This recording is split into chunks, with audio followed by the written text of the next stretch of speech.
Buenas noches, vamos a comenzar. Por favor, se les solicita que verifiquen tener sus micrófonos desactivados. Al final del webinario habrá un espacio destinado a preguntas. Las mismas se pueden hacer por el chat de la sala o, en caso de ser necesario, solicitar audio también por el chat para hacerla verbalmente. El objetivo del webinario de hoy es reflexionar sobre el escenario de la pospandemia y la nueva normalidad. Y el tema será pandemia, COVID-19, lo que hemos aprendido en los últimos 150 días. El coordinador es el doctor Carlos Alico, presidente del Colegio de Médicos de Santa Fe, primera circunscripción. Buenas noches, doctor Alico. Puede comenzar cuando desee. Hola a todos, la verdad que queremos recibirlos de una manera muy cordial, porque hoy somos muchos, somos un montón, y que ve que con esta idea de ponernos a pensar qué cosas podemos mejorar, qué cosas podemos hacer, o qué cosas podemos aprender, y qué cosas hemos aprendido en los últimos 150 días. En realidad, tengo que agradecer enormemente, pero enormemente, la predisposición de la gente que nos va a calificar muchísimo con la presencia y con sus palabras, empezando por la señora ministra, la doctora Sonia Martorano, el secretario de Salud, el doctor Jorge Prieto, Jorge Gen, defensor del pueblo, que ha estado siempre con nosotros, la inspectora y microbióloga del Ministerio de Salud, la doctora Carolina Cudos, un médico psiquiatra que nos acompaña en el trabajo diario del colegio, el doctor Manuel Jiménez Melo, y Daniela Tanoni, que es una psicóloga que es parte del equipo de trabajo del Ministerio de Salud, que seguramente estamos muy interesados en el momento para que nos den su opinión muy valedera y muy verdadera en esta instancia. La dinámica que vamos a realizar es una exposición de cada uno de los panelistas de más o menos 10 minutos. Vamos a permitir al panel realizar preguntas a través del chat, serán por escrito y serán recibidas por nuestros equipos de ingenieros que van a estar prestos a darnos una mano. Yo preparé, primero en lo personal y representando al Colegio de Médicos, debemos agradecer enormemente haber sido considerado desde el primer momento. Yo estuve recapitulando algunas cosas desde que comenzamos a mirar esta realidad y cuántas cosas cambiaron desde fines de febrero del 2020, donde teníamos algunos pensamientos determinados porque sabíamos poco. ¿Y cuál es la idea? Ver qué aprendimos, si aprendimos y qué cosas podemos de alguna manera mejorar en esta instancia. ¿Qué aprendimos en los últimos 150 días? Esta es la realidad. ¿Y cuál será el escenario post-pandemia? Tenemos que comenzar a transitar. ¿Y qué es la nueva normalidad? Evidentemente, nosotros en esta última instancia hemos recibido un montón de información, un montón de pautas, un montón de caminos a seguir y que verdaderamente nos hemos manejado con el corazón quizás y con lo mejor que podemos y tenemos, y que de alguna manera esta suma algebraica debe generar fuertemente la posibilidad de mejorar y de salir adelante en esta situación. ¿Cuál es la situación epidemiológica que nos planteaba la OMS allá por el febrero del 2020? Recuerdo en una tarde muy calurosa reunidos en el Ministerio de Salud, y que nos planteaba que aunque la ocurrencia de los casos en Argentina es posible, la probabilidad de transmisión sostenida de persona a persona es considerada muy baja. Nosotros veíamos a China muy lejana, no teníamos una conexión por vía aérea, y las embarcaciones seguramente amarraban en los puertos del sur de la provincia para realizar cargas de mercadería, tardaban entre 30 y 40 días, o sea que estaban lejos de los 12 a 14 que sabíamos en aquel momento días de incubación que tenía la enfermedad. Y hablábamos de las C en aquel momento. El caso que debía ser necesariamente importado, que el caso podía ser aislado, pero podía ser de conglomerado, es decir, en contactos cerrados, o de circulación comunitaria, donde se nos escapaba la posibilidad concreta de saber de dónde venían cada uno de los casos. Y ya lo hablamos en aquel momento. Y la estrategia que ya hablamos en febrero para lograr que la transmisión sea lo más lenta posible, la transmisión del virus, para que nos dé tiempo, primero, a tomar decisiones, y segundo, para ver si la ciencia desarrollaba un mayor conocimiento y una mayor posibilidad de tratamiento y o prevención de esta patología. Bueno, evidentemente la idea en aquel momento era francamente acertada. ¿Y a dónde íbamos a tener impacto? Íbamos a tener impacto sobre las personas, que nosotros sabíamos claramente que podían cursar la enfermedad, que podían cursarla y curarla, pero podían tener secuelas y algunos podían tener muertes. Esta es una realidad. El impacto iba a ser también sobre los servicios de salud. ¿Lo podía saturar? Sí, seguramente los podía saturar. Había que estar preparados para algo que podía venir. No sabíamos exactamente qué, pero iban a tener impacto sobre esto. Sobre la economía, sin lugar a dudas, o sea, evidentemente la toma de decisiones iba a generar impactos sobre la economía global y la economía individual, no solamente desde el sector salud, sino de la comunidad toda. Esa era una realidad. Una realidad sanitaria que nos iba a cambiar el escenario, esto no cabía la menor duda, nos iba a cambiar el escenario y teníamos que estar medianamente preparados como para poder conocer un poco más y seguramente buscar las soluciones si las podíamos llegar a tener. Y otra de las cosas que evidentemente invadió a muchos, incluidos equipos de salud, fueron los miedos, el pánico. Esto, si bien seguramente se van a explayar quienes más saben de esto en un rato, pero evidentemente paralizó a mucha gente y no permitió de alguna manera tener los movimientos clave y seguramente estuvimos de alguna manera a expensas de escondernos, esperar o no razonar o no hacer las cosas que nosotros debíamos hacer. Hablábamos de, y esto lo publicaba, ya no está más en la página del Ministerio de Salud de la Nación, de una fase de contención y una fase de mitigación. Estas eran las fases que nosotros debíamos esperar con objetivo en contención, de detectar oportunamente los casos, minimizar la transmisión si podíamos hacerla, fortalecer los acuerdos sanitarios, que esto sí era importante, preparar al sistema de salud y proporcionar información oportuna, transparente y basada en la evidencia científica, era lo que queríamos hacer, y comunicarlo en forma responsable. Creo que muchas de estas cosas pudimos hacerlas con lo mejor que podíamos y lo mejor que teníamos. Y la fase de mitigación, que tenía como objetivo mantener la atención de alta calidad, reorganizar las actividades hospitalarias que ya no son prioritarias en esa fase, y vigilar el comportamiento epidemiológico del virus, después los resultados de los tratamientos y la respuesta que nosotros podríamos haber tenido. ¿Cuáles eran las recomendaciones que ya se hablaban entre febrero y marzo?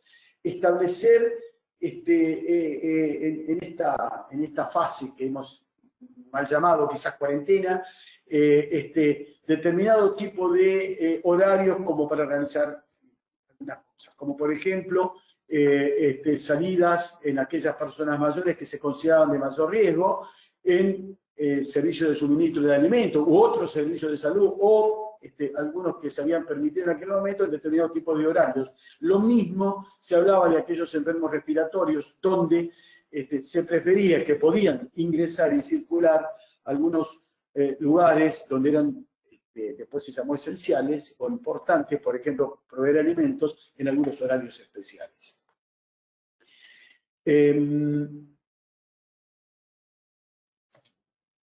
¿Qué pensábamos en niños? Los niños pensábamos que la chance de enfermar era claramente menor, y que los niños podían portarlos, pero podían transmitirlos. Y de ahí surgieron algunas cuestiones. La separación de los abuelos de los nietos, de los menores de los mayores. Recuerdo la primera reunión que tuvimos en el salón blanco de la Casa de Gobierno, preguntándole al doctor Ginés González García, nos planteaba, no tenemos denuncia en menores de 9 años, y los casos denunciados, estamos hablando por allá por marzo o abril, los casos denunciados entre 9 y 19 años no llegan al 2%. Evidentemente, esto poco a poco se fue modificando, no fue así, y los niños también pudieron cursar esta patología. De lo que tomamos de este encuentro, digamos que la enfermedad tenía algunas características. Era dinámica, era flexible y específica.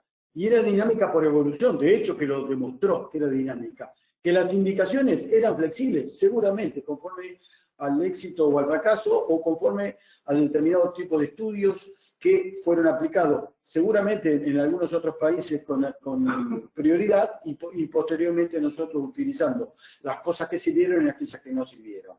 Y eran específicas porque debían ser manejadas por un comité de expertos, de gente que de alguna manera tuviese un poco más de conocimiento de cómo podríamos tratar esta enfermedad.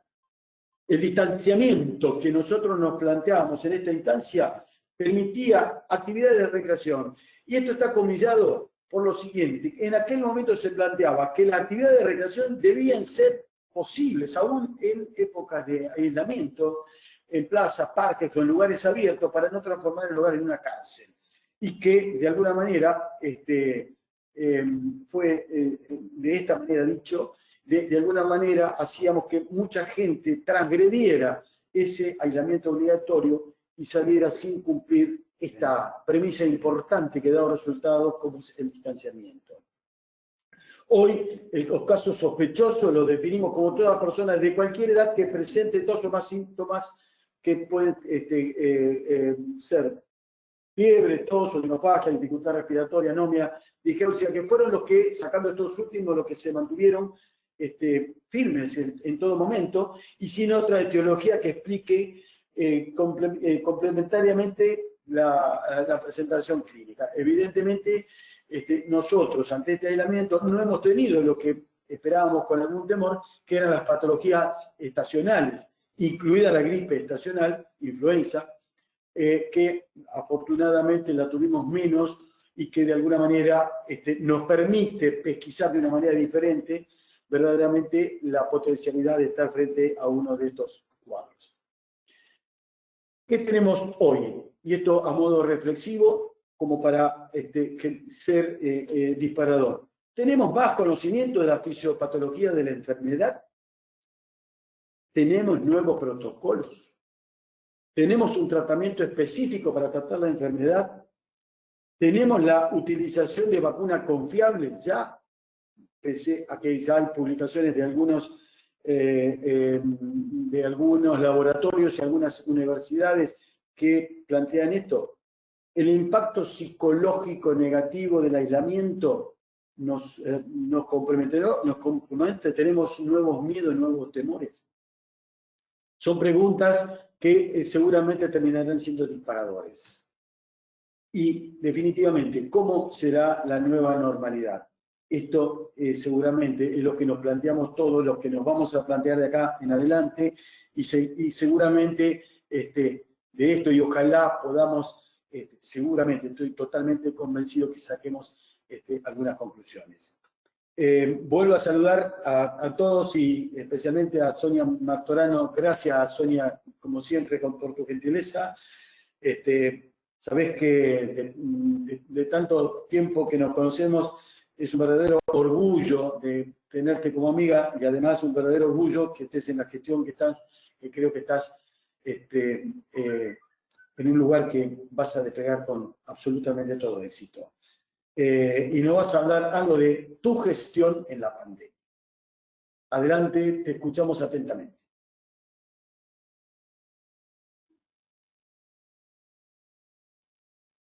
Buenas noches, ¿escuchan bien? Sí, perfecto. ¿Cómo están? Gracias, Carlitos, por la invitación.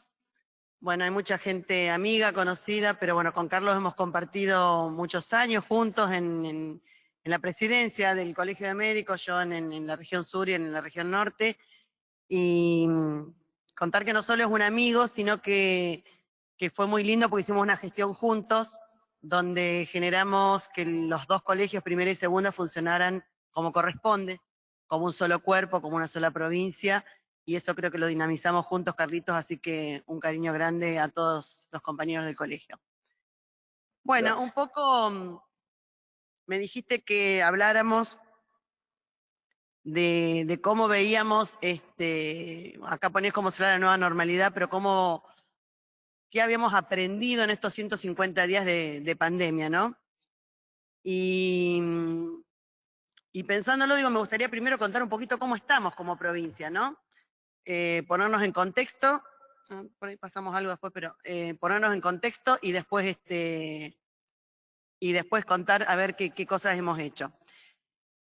La situación epidemiológica de nuestra provincia pareciera buena, pareciera diferente a lo que vemos a nivel nacional, pero me gusta decir que este partido recién empieza. Así que vamos a contar la foto del día de hoy y de lo que hemos logrado con mucho trabajo y esfuerzo entre todos, y de eso se trata un poco lo que vamos a presentar a nivel charla. Ahí creo que está apareciendo en imagen, más que nada vamos a contar más que mostrar, pero en este es interesante porque es un poquito el panel de control que manejamos todos los días, y hay algunos elementos interesantes. Aparece en imagen, ¿no? Sí. Es interesante porque nosotros tenemos una provincia muy extensa, siempre decimos de Florencia a Rufino, son muchos kilómetros con una diversidad cultural, territorial, geográfica, económica, que hace que cuando uno la recorre vea muchas cosas que sirven, que se comparten, pero también a veces muchas inequidades. Y en esto, cuando vemos el mapita, vemos que de los 19 departamentos, al día de hoy quedan 2 blancos, que son 9 de julio y San Justo. Hasta ayer San Martín estaba blanco, pero tenemos ya un caso positivo en Los Cardos, así que perdió el invicto. Hasta la fecha tenemos 1.101 casos, ayer confirmamos 68, hoy vamos a sumar algunos hitos más. El total de notificaciones fueron 20.521, tenemos 14 fallecidos. Ahí ven la curva ustedes en el medio, que comenzó, ¿se acuerdan? El primer caso fue el 14 de marzo, un joven de 28 años que venía de Inglaterra, pero que por suerte se aisló rápidamente y sabía que venía de un país con circulación viral. Me acuerdo que se acercó al Carrasco, hizo la consulta, se aisló rápidamente y no generó contagios a su alrededor. Pasamos después algunos días con casos que fueron apareciendo a partir del 14 de marzo, pero eran todos casos importados. 2 casos con nexo. La curva, cuando la ven ahí, se mantiene muy planita, pica un poquito 26 de junio, y si recordamos, eso tiene que ver con que eran los 10, 14 días después del Día del Padre. O sea, después de las reuniones familiares y afectivas comenzamos a ver una picadita, y se ameseta, y ahora sí, a 3, marzo, abril, a 150, 130 días, empezamos con la curva en franco ascenso y francamente acelerada. Abajo vemos el rango etario, y es muy interesante porque la media nacional es de 37 años, en la edad de los contagiados, y la media nacional en mortalidad es 73, el número dado vuelta, así que es interesante para saberlo. Sacamos esta imagen porque ya las otras no interesan tanto. Pero bueno, un poco queríamos contarles eso, que conocieran un poco algunas de las cosas que miramos todos los días. Pero en este panorama nacional con 180.000 casos, nosotros, y te acordarás vos, Carlos, cuando nos reuníamos las primeras veces, los colegios, las asociaciones, las federaciones, y empezábamos a charlar los escenarios, nosotros hablábamos de un escenario nacional de 253.000 casos. Y ese escenario había salido porque nacionalmente nos habían planteado 4 escenarios factibles. Uno era un escenario chino optimista, demasiado para mi gusto, así que no lo tomamos. Casi mentiroso nos resultaba el escenario chino. Un escenario pesimista, que prácticamente la mitad se contagiaba, eran casi 20 millones, y 2 escenarios intermedios, uno de 2 millones de contagiados y uno de 250.000. Yo creo al día de hoy que se eligió el de 250.000 porque era el escenario manejable.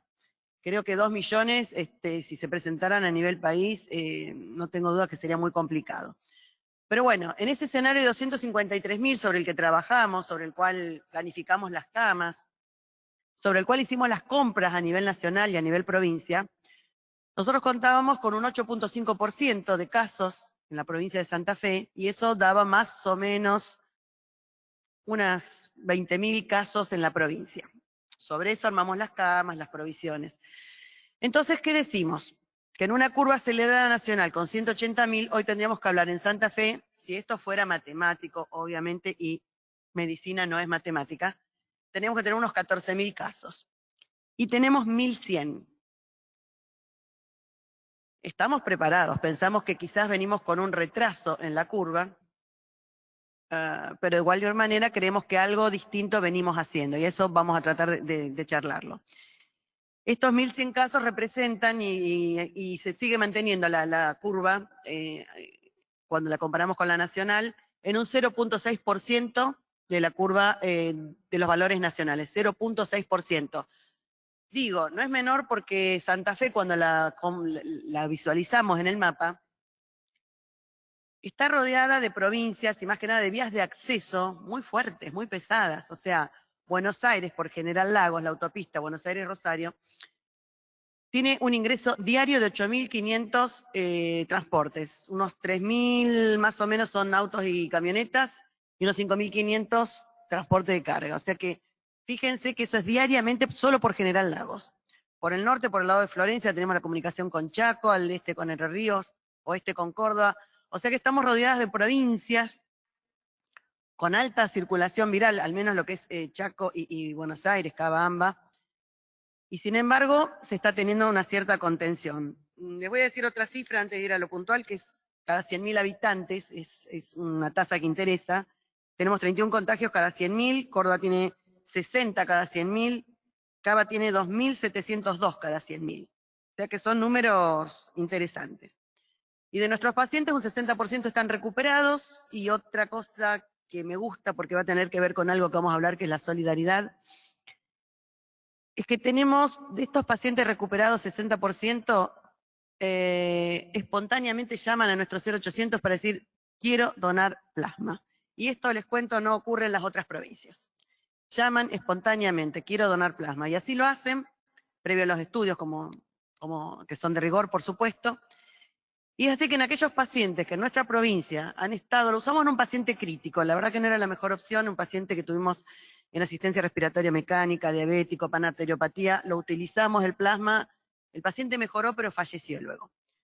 Pero en los otros 12 pacientes que ya lo hemos utilizado, se utilizó en otro momento. Lo ideal es entre el día 7 y 14, cuando está semicrítico, cuando está distresado, pero antes que ingrese a respirador. Y la verdad que en estos pacientes tuvimos muy buena evolución, usamos 2 dosis de plasma, con diferencia de 12 horas, 200 centímetros, y acompañados, bueno, como ustedes saben, con el protocolo de dexametasona, y tuvieron buena evolución. Lo importante, a lo que me refería en este punto, es que estamos contando con las dosis de plasma para aquellos pacientes semicríticos que así lo ameriten. Y acá viene lo que vos me propusiste, Carlos, que era qué aprendimos en 150 días, o qué logros, o qué pensamos. Creo que en primer lugar aprendimos que podemos trabajar como un sistema federal de salud. Creo que aprendimos que una articulación entre nación, provincia, municipios y comunas es posible. Creo que aprendimos que una articulación entre público y privado es posible. Creo que aprendimos que si no estábamos todos juntos y éramos solidarios y sumábamos las camas, no hubiéramos podido ni podríamos estar haciendo frente a esta situación. ¿Y por qué lo digo? Lo digo porque las camas, por ejemplo, provinciales, cuando comenzamos eran tan solo 140 camas y no todas tenían respirador. Hoy contamos con más del doble, o sea, tenemos 350 camas con respirador, todas, pero merced a esta articulación con las municipalidades y con el sector privado, estamos en 954 camas críticas y en 5.800 camas generales.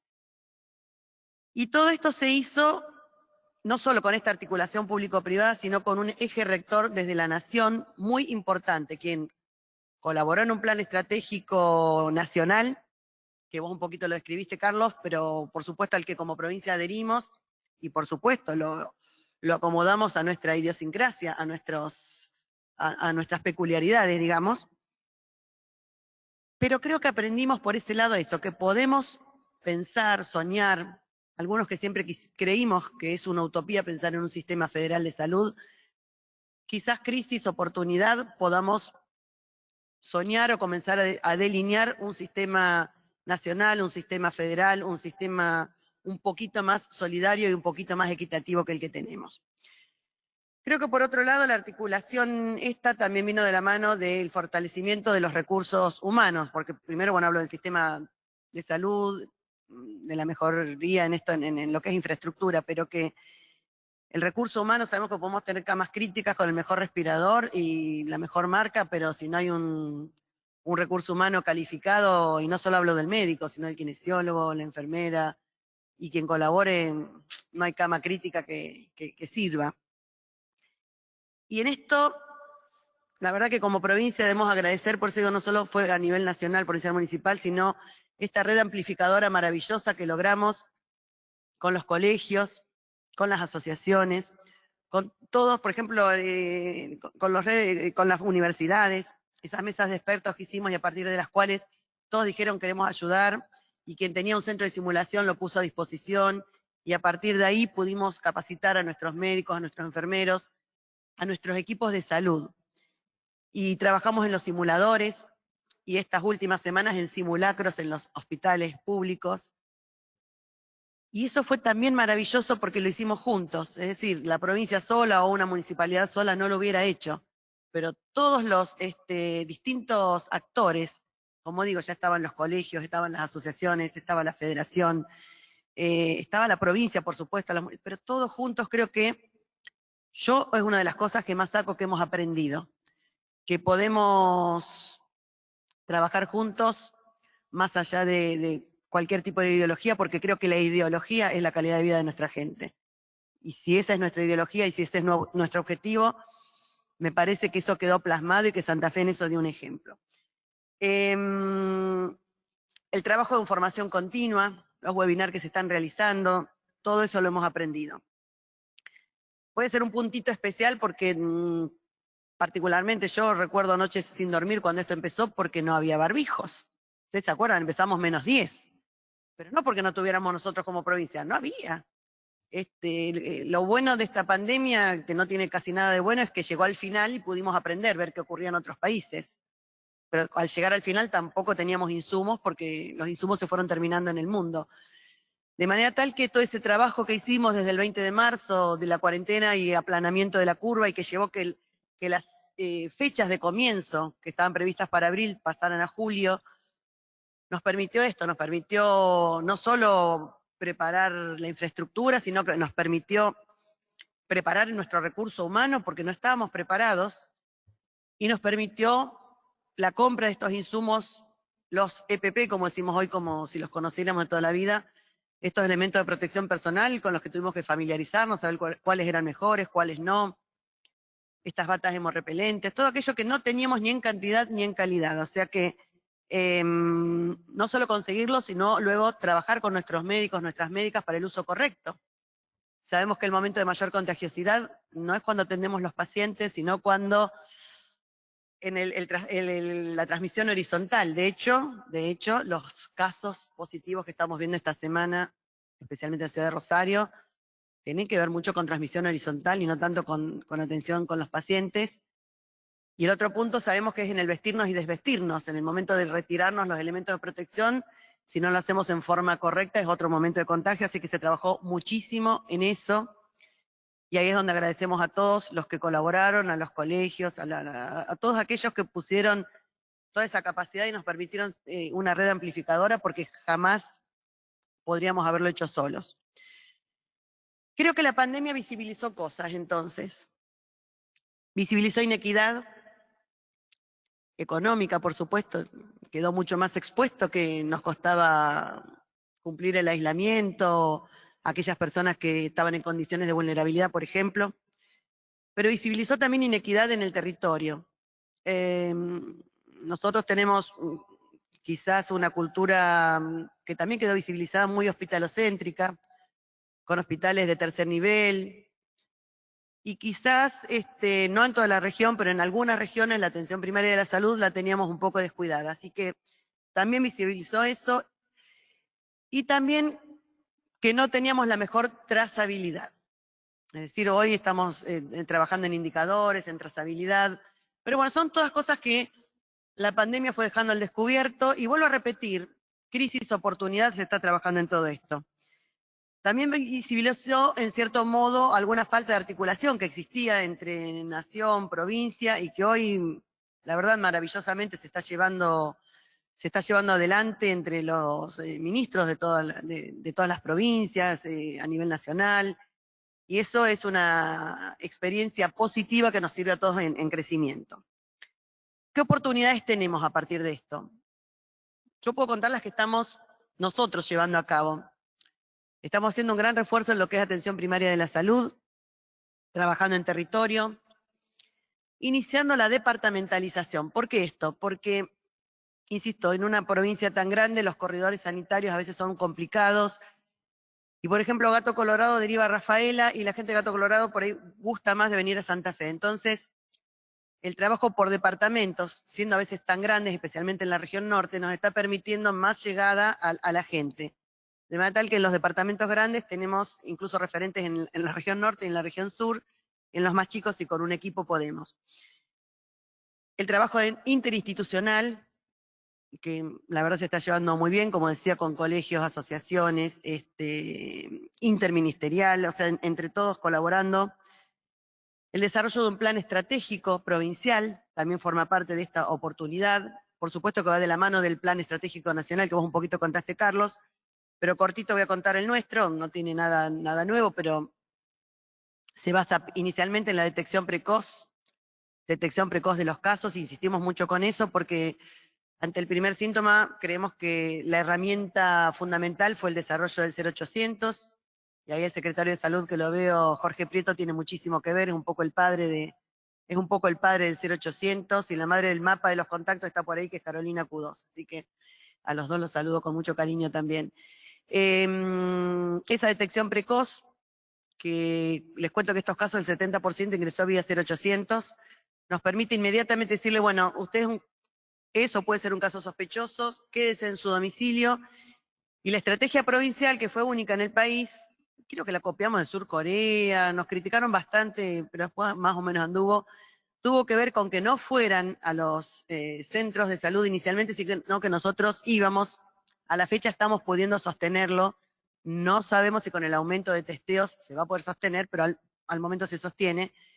Es decir, el caso sospechoso, vemos el mejor momento de hisoparlo, y una unidad móvil de nuestro 107 va al domicilio y toma los testeos. Eso nos permitió la trazabilidad, porque a partir del 0800 lo vamos siguiendo la sintomatología. Cuando tenemos que es un caso confirmado, ese sospechoso que ya está aislado, iniciamos, ahí entra la doctora Q2 en funcionamiento y su equipo de rastreadores, que tienen en todos los departamentos, hacer los mapas de contactos. Hacemos los mapas de contactos con 3 anillos, los bloqueos sanitarios, me hace acordar mucho al dengue, al coqueluche, yo que soy vieja, a los viejos bloqueos de coqueluche.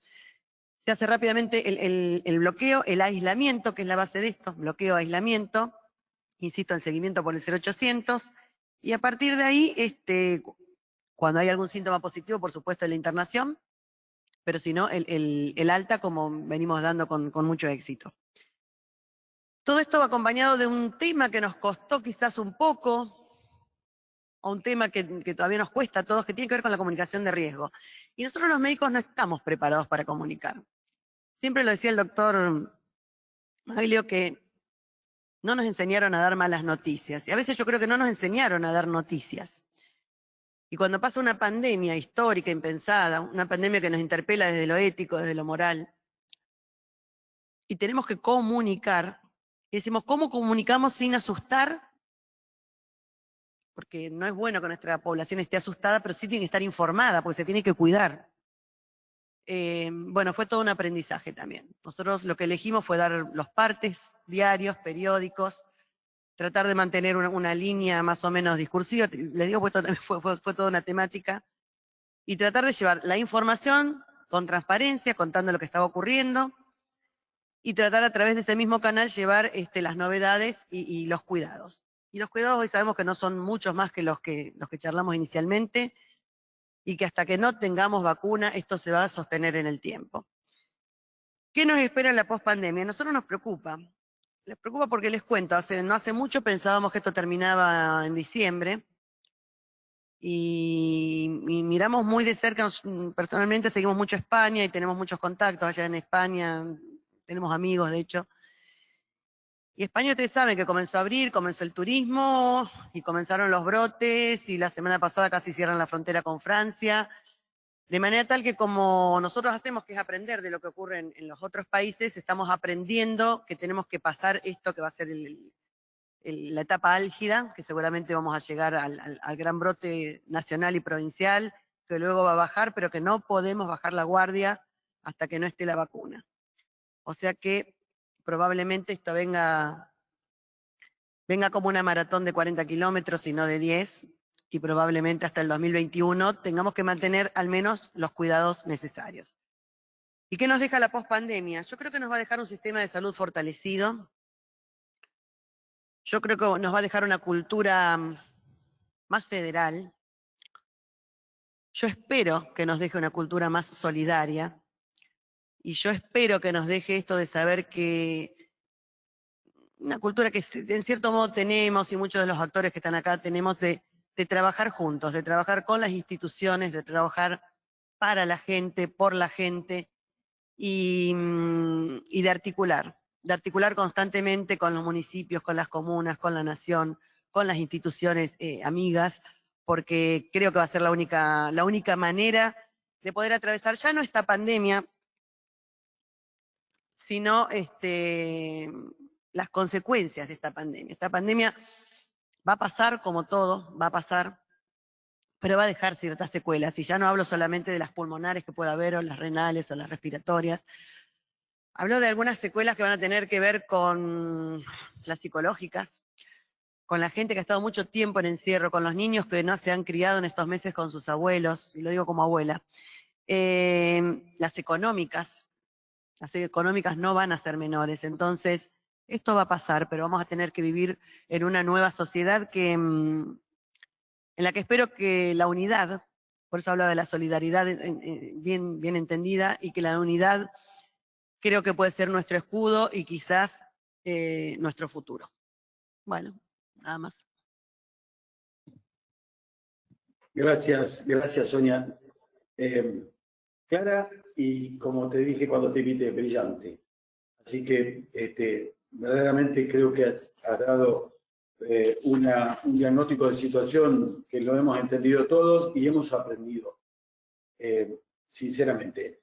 Yo creo que esto empieza y seguiremos trabajando. Nosotros, desde lo institucional, tenemos el firme propósito de estar junto a la gente. Para estar junto a la gente vamos a estar seguramente en forma permanente junto al Ministerio. Quiero presentar al secretario de Salud, el doctor Jorge Prieto, con quien también me une una relación desde su etapa de auditor general de la provincia, a través de temas en común, y que seguramente también nos va a ilustrar Jorge, y vamos a aprender sobre la experiencia que nos han brindado estos últimos 150 días. Hola, buenas noches a todos. Primero, bueno, agradecerles, ¿no?, la participación de poder brindarles a ustedes lo que hemos vivido desde lo que nos hace como médicos, como persona, hoy a mí como funcionario. Sonia ha aclarado mucho de cómo encontramos el sistema de salud, porque ingresamos en una gestión que a los 3 meses debutamos con una pandemia, que no alcanzamos a conocer lo que teníamos, y tuvimos que empezar a trabajar en forma conjunta, conocernos con equipos que éramos nuevos, si bien nos conocíamos desde otros sectores, no a trabajar como equipo. Y creo que algo que aprendimos de esto es la gran capacidad que tiene una provincia cuando enfrenta una pandemia. Digamos, yo viví 2 inundaciones muy grandes. En una estuve a cargo del comité de crisis, que fue la inundación del 2003. Después la inundación del 2007, que bueno, uno piensa exactamente igual que ahora, digamos, que la llegada del agua, lo que bajó el agua y lo que nos dejó el barro en nuestras casas, y ese barro que hasta el día de hoy queda grabado en la mente de todos, ¿no? Y que nos recuerda lo que vivimos en las calles. Yo prácticamente viví 20 días dentro de lo que era el Ministerio de Agricultura, oportunamente en Boulevard Galvez y Urquiza, y llegué a mi casa sin agua, sin luz, y un helicóptero me revoloteaba arriba de la cabeza Un día desde una ventana de un primer piso dije, quiero volar, porque era una cosa que uno quería escapar a eso porque no estábamos preparados desde el punto de vista emocional para asistir a algo que realmente era trágico. Veíamos gente caminar y deambular por las calles envuelta en una frazada. En la puerta de mi casa, que vivo ahí a 2 cuadras de lo que es el shopping Recoleta, había una lancha, un caballo y una carpa. Entonces, estas cosas nos hacen crecer, pero nos hacen crecer con una mirada posterior, digamos. Nosotros evaluamos porque al momento lo afrontamos desde la parte emocional poniendo todos, y el estrés vivido nos permite que frente a otras circunstancias podamos observar un lado que tal vez no se valore y que no tenga que ver en una instancia que es cómo nos preparamos nosotros como profesionales de la salud, cómo nos preparamos como funcionarios para que el aspecto emocional en determinado momento no nos perjudique como personas en lo que hace al desempeño.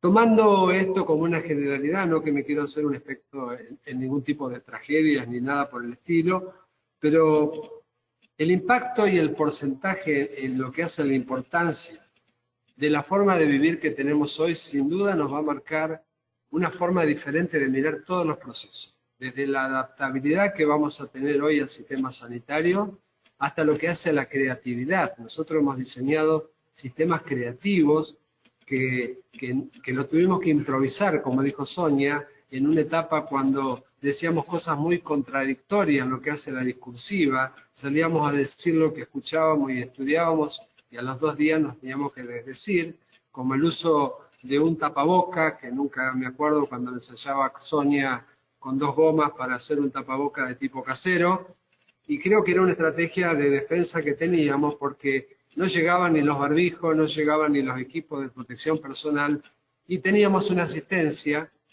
fundamentalmente a nivel de la atención primaria, con guardias totalmente expulsivas, por temor. No conocíamos lo que era el comportamiento, no teníamos con qué asistir, y surge esta herramienta que es el 0800, y que en realidad fue algo que nos pudo mantener y dar una cierta complacencia en lo que hace la creatividad y lo que era la llegada de todo lo que se había comprado, porque era una demanda que sabíamos que venía, no por falta, creo que debe ser una de las primeras catástrofes y pandemias o sucesos de la provincia, que acá no hay un problema económico, había acá un problema de lo que era la provisión y de lo que era el mercado, porque todo el mundo estaba detrás de estos equipos como para empezar a hacer una provisión. Pero de esto me gustaría remarcar a mí, y la veo ahí a alguien que he recomendado, que es Daniela, que la veo ahí en un cuadrante, que ella tiene una visión muy especial de esto, es que creo que los equipos de salud, al momento de la pandemia, la importancia que tiene de la empatía en el ambiente. La empatía en el ambiente laboral hoy por hoy nos tiene que hacer reflexionar a todos, en el lugar que ocupemos, ya sea como médico en un consultorio, como funcionario, como gobernantes en una provincia, porque hoy estoy bien, tal vez hoy veo que un compañero no está bien, tal vez veo que el momento de accionar ese PAN es cuando más me necesitan, ese PAN no solo de pandemia, sino de dar todo lo que puedo dar desde el aspecto emocional y dando una mano. Todos tuvimos en esta crisis enfrentada con distintas personalidades.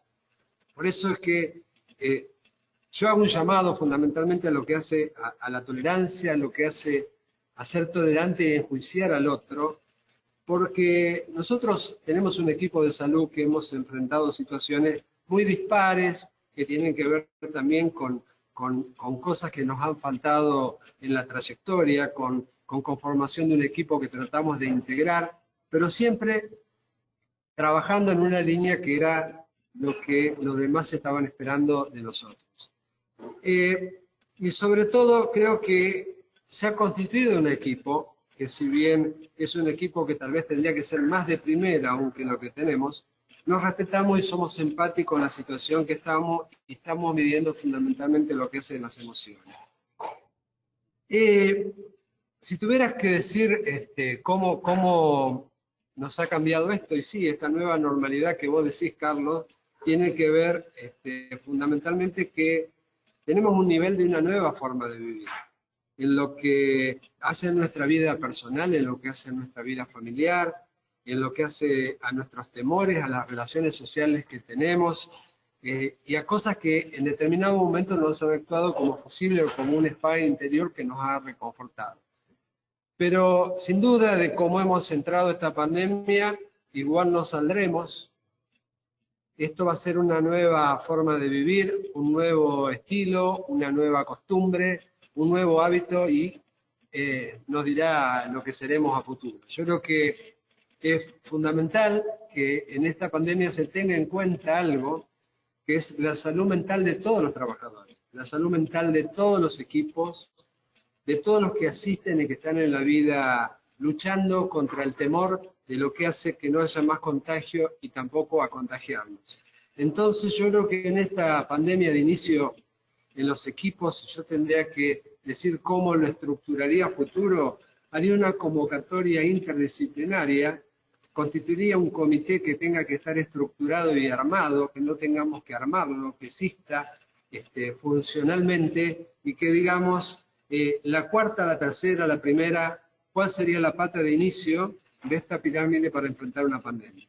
Yo creo que sin duda la preparación que hace a que en los temas por ahí la circunstancia nos llegue a la angustia, nos torna a nosotros mucho más hiperactivos, a querer estudiar el tema, a querer ser el mejor hablado, pero estas circunstancias en algún momento nos flaquean como seres humanos porque tenemos nuestros límites, descansamos menos de las horas habituales y creo que conformar una formación, tal cual como dijo Sonia, en lo que hace a la comunicación, en lo que hace a cómo prepararnos emocionalmente frente a una pandemia, nos tiene que dejar esto, una enseñanza de que esta cosa no debe constituirse ni improvisarse.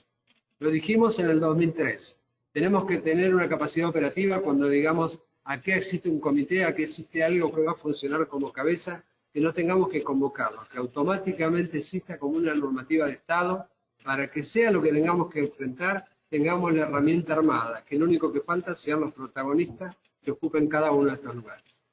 Nada más, gracias.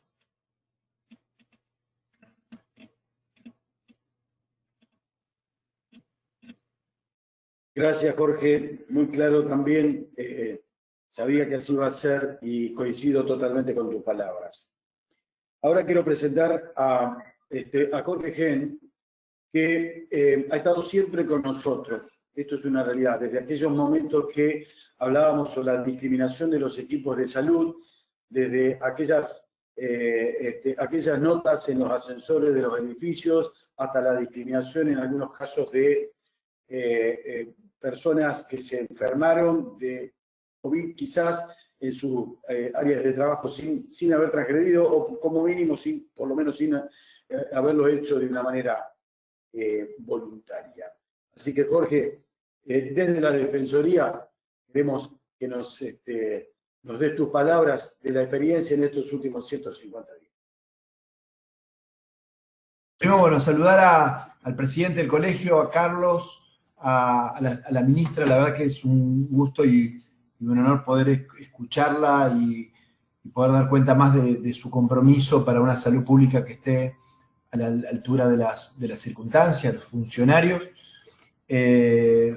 Realmente para mí es un gusto estar compartiendo este espacio que tiene como eje principal esto de aprender. Y a mí realmente me gusta mucho cuando escucho a funcionarios que hablan de la importancia de aprender, porque está claro que nada va a ser igual que como era antes y que las experiencias pasadas no pueden ser una limitante, no pueden ser un ancla para poder abordar nuevas situaciones con parámetros que son absolutamente distintos. Entonces está muy bueno, no me parece mal que sea esto que aprendimos.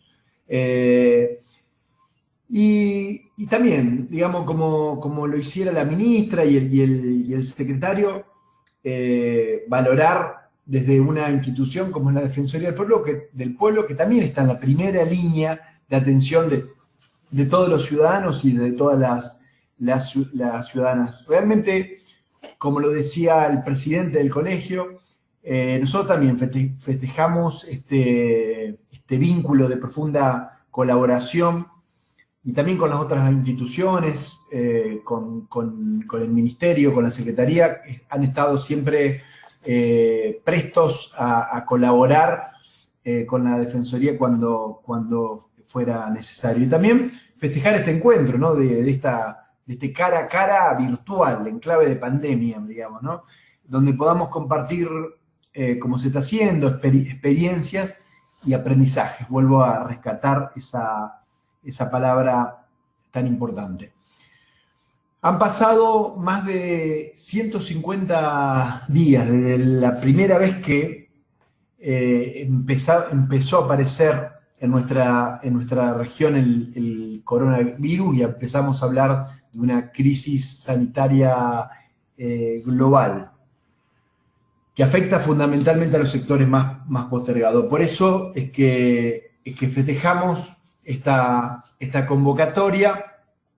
Como se decía, tiene una consecuencia sanitaria propiamente dicho, que tiene una consecuencia colateral, que tiene que ver con las consecuencias del encierro, y sé que el tema de la salud mental es un tema que va a ser materia de este webinar.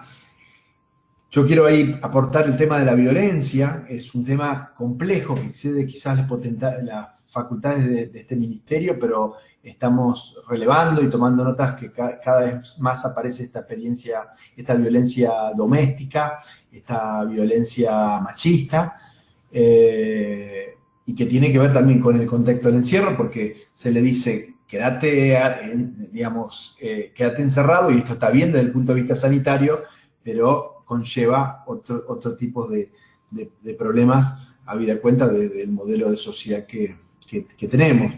Y finalmente las consecuencias sociales, ¿no? Bueno, muchas de las informaciones de economistas prestigiosos hablan que vamos a estar frente a una crisis similar a la del 1929, 1930. Y esto lógicamente va a traer aparejado un aumento de la pobreza. Pero yo quiero rescatar esta premisa como lo hiciera la ministra. ¿Qué aprendimos, no? Creo que aprendimos de la importancia de un sistema de salud como política de Estado, digo, más allá de las gestiones, y esto lo ha dicho la Universidad Nacional de Rosario en un relevamiento, tener un modelo de gestión basado en la atención primaria de la salud con un fuerte anclaje territorial es fundamental para estos tiempos, ¿no? Y también el trabajo conjunto, lo decía Alico, esta Defensoría del Pueblo también, digamos, ha tenido que transitar, que recorrer un camino de aprendizaje en tiempos donde tenemos que aprender permanentemente sobre muchos temas, y podemos decir que hay una experiencia concreta de trabajo conjunto con el Colegio de Médicos, en algunos casos con el Santa Fe y en algunos casos con ambas circunscripciones. Uno tenía que ver fundamentalmente, y lo dijo el presidente, una nota donde el Colegio de Médicos había planteado la preocupación que tenía acerca de situaciones de discriminación que sufrían los médicos, médicas, enfermeros, enfermeras, scratches.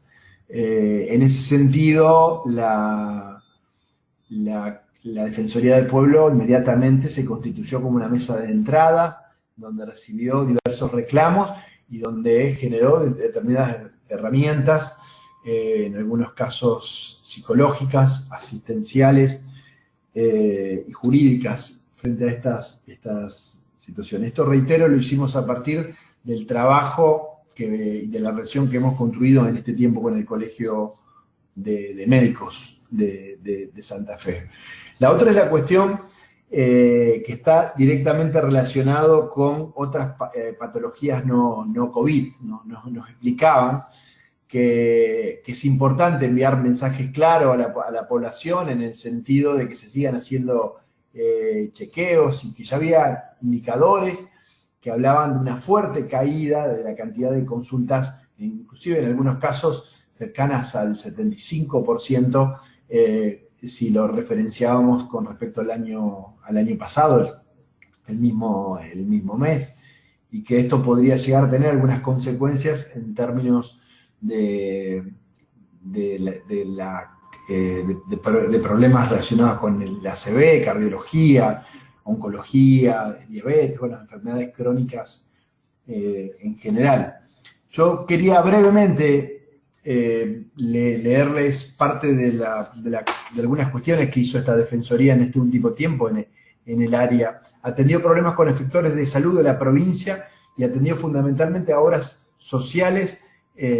Bueno, hay muchos reclamos con respecto al tema IAPOS, receta electrónica para medicamentos, turnos para atención médica, acceso a medicamentos, a utilización de prestaciones médicas. En algunos casos son obras del Sistema Nacional de Salud. Este tipo de reclamos ha ocupado el 60% del total del universo de planteos relacionados con el área de salud. Había atendido algunos reclamos con respecto a la vacunación antigripal, fundamentalmente en el PAMI y el IAPOS, los adultos mayores. Hubo un reclamo de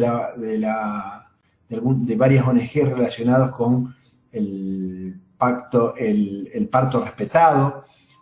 Bueno, también se han hecho algunas gestiones con el Ministerio para lograr que se cumplimente estas normas. Se está planteando algunas cuestiones relacionadas a normas que ordenen y den certeza en cuanto a la exigencia de algunos efectores privados de salud, de la exigencia del test para la detención del COVID. Bueno, la verdad que, bueno, suspensión de intervenciones, provisión de medicamentos, tratamientos crónicos, el problema del sistema de salud mental interrumpido. Todos sabemos que se está llevando adelante un concurso para definir quién va a ser la secretaria ejecutiva de un órgano de revisión de salud mental. Ya está complementado el jurado y esperamos que haya respuestas, que podamos avanzar rápidamente en ese sentido. Yo quería rescatar también en esto de qué es lo que falta, el tema que planteara el secretario oportunamente relacionado con el personal de salud y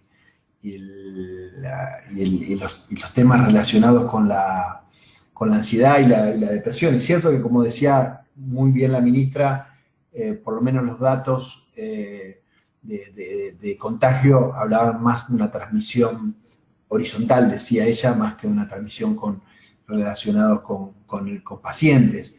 Pero no es menos cierto, yo tenía una encuesta realizada por el CONICET que cerca del 85% del personal de salud tenía trastornos de ansiedad y que eso estaban producidos en un porcentaje muy alto con ese temor de contagiar a quien uno quiere, ¿no? Más allá de que, como se pueda dar cuenta, los números hablan de que no es así. Y aprendimos de la importancia de trabajar juntos, como decíamos recién, aprendimos de la solidaridad, de entender que en esta no nos salvamos solos, que las salvaciones siempre son colectivas y que tienen mucho que ver el aporte que pueda hacer el Estado, que tiene que construir bienes públicos, que esto tiene que ser una política sostenida en el tiempo. Yo quiero rescatar una frase que había encontrado de una donación de barbijos que se hizo en otro país, donde estaba incluso una frase de Séneca que no la conocía, que decía: somos olas del mismo mar, hojas del mismo árbol, flores del mismo jardín. Me parecía que es muy importante esta mirada en tiempos donde como decíamos recién, ya nunca vamos a hacer lo mismo. En la realidad que nosotros, por lo menos percibimos en un tiempo, ya no existe, que entendamos que es importante que trabajemos todos juntos, todas las instituciones, y la Defensoría del Pueblo como un espacio de defensa de derechos de ciudadanos y ciudadanas, también tiene que hacer su aporte en ese sentido. Por eso agradecerle al colegio, agradecerle a los funcionarios, y vamos a seguir escuchando atentamente y aprendiendo con el resto de los oradores, y acercarle el saludo también del doctor Lamberto, el defensor del pueblo. Gracias, Jorge, muy amable, y gracias por tu desinterés y la participación. La voy a convocar a la doctora Carolina Kudos, infectóloga y microbióloga, que forma parte del equipo del Ministerio de Salud. Y quiero recordarte, el año pasado hicimos algunas maniobras de timbreo casa por casa, intentando bloquear casos de dengue, y vos lo debés recordar muy bien. O sea que hemos también trabajado junto en la trinchera, tratando de desinfectar casas y tratando de frenar un brote que habíamos tenido en el sector de la ciudad de Santa Fe. Así que, una interesante anécdota solamente, y estamos atentos a tus palabras de estas modificaciones epidemiológicas que hemos tenido como aprendizaje en estos últimos 50 días, acá y creo que en el resto del mundo también. Hola, ¿qué tal? Muy buenas noches a todos. No sé si se escucha bien. Bueno, la verdad que yo voy a hablar de mi experiencia, de la experiencia de la epidemiología, de mi experiencia como médica. Si bien he vivido epidemias de dengue, durante la pandemia del 2009 yo justo estaba poco activa, estaba activa pero recién llegada a la provincia, con trabajando, porque estaba trabajando en la provincia, pero muy poquitito, y bueno, ya de varios años de trabajar en epidemiología, viniendo desde la microbiología y la infectología, como bien decías mi título, y me gusta mucho el terreno, y me gusta mucho el poder ir al lugar, ir a la gente que está pasando, y en esta pandemia por ahí uno no puede estar en todo, si bien hemos ido a lugares, a localidades donde han habido casos, al principio, en el mes de marzo, abril, intentando llevar el conocimiento que había, que todavía sigue siendo insuficiente. Bueno, contarles un poquito cuál es mi experiencia.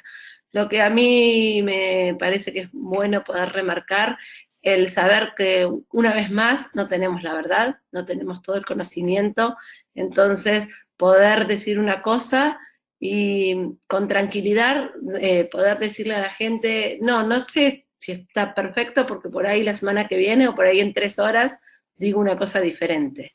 Eso nos baja a la humanidad, nos baja a que no tenemos toda la razón, no tenemos las herramientas, pero intentamos llevar la mayor claridad a nuestros colegas y a la población.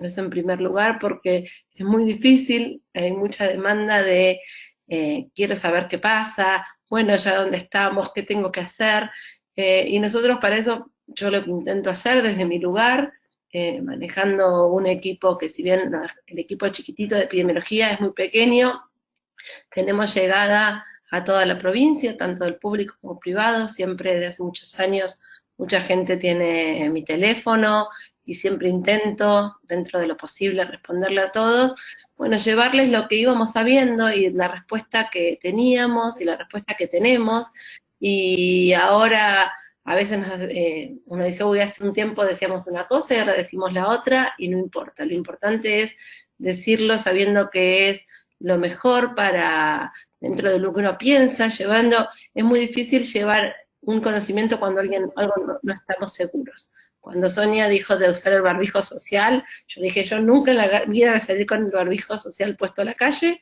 y ahora todo el día lo tengo puesto. Bueno, por ahí es difícil cuando uno no está seguro de lo que está diciendo, poder transmitir eso al resto. Entonces, la verdad que el poder trabajar dentro del marco del país, de un país federal, de un marco nacional que nos rige, que escribe protocolos, que nos guía, que si bien nosotros podemos hacer modificaciones y adaptaciones, nos ayuda muchísimo al trabajo, y cuando alguien nos dice, bueno, pero esto a mí me parece que no es así, saber a dónde referenciarnos, y ya sea a nivel país como a nivel internacional, a una OMS, un CDC, una OMS que por ahí está muy cuestionada y demás, pero que nos da herramientas dentro de una enfermedad completamente nueva, dentro de una enfermedad que a veces tenemos una PCR positiva y la gente, o sea, yo soy también de la microbiología, entonces tenemos que salir a explicar más de lo que sabemos, más de las herramientas que tenemos. Podemos tener una PCR positiva hoy, y en 2 o 3 días que sea negativa, podemos tener una PCR durante mucho tiempo, y eso hay que explicárselo tanto a la gente como a los colegas, y por ahí es difícil porque no todos los colegas son infectólogos, no todos los colegas son microbiólogos, y dentro de los infectólogos y microbiólogos nos cuesta también que nos entiendan. Entonces, bueno, para mí la mayor experiencia es esta, el poder saber que sin tener toda la verdad, estar seguros, estar tranquilos y intentar llegar a todos. Hoy nos está pasando de que por ahí, ahora que empezaron a tener nuevos casos la provincia, tuvimos una pequeña curva en el mes de marzo, abril, cuando vinieron los viajeros, cuando se cerraron las fronteras, pero esos fueron los primeros casos.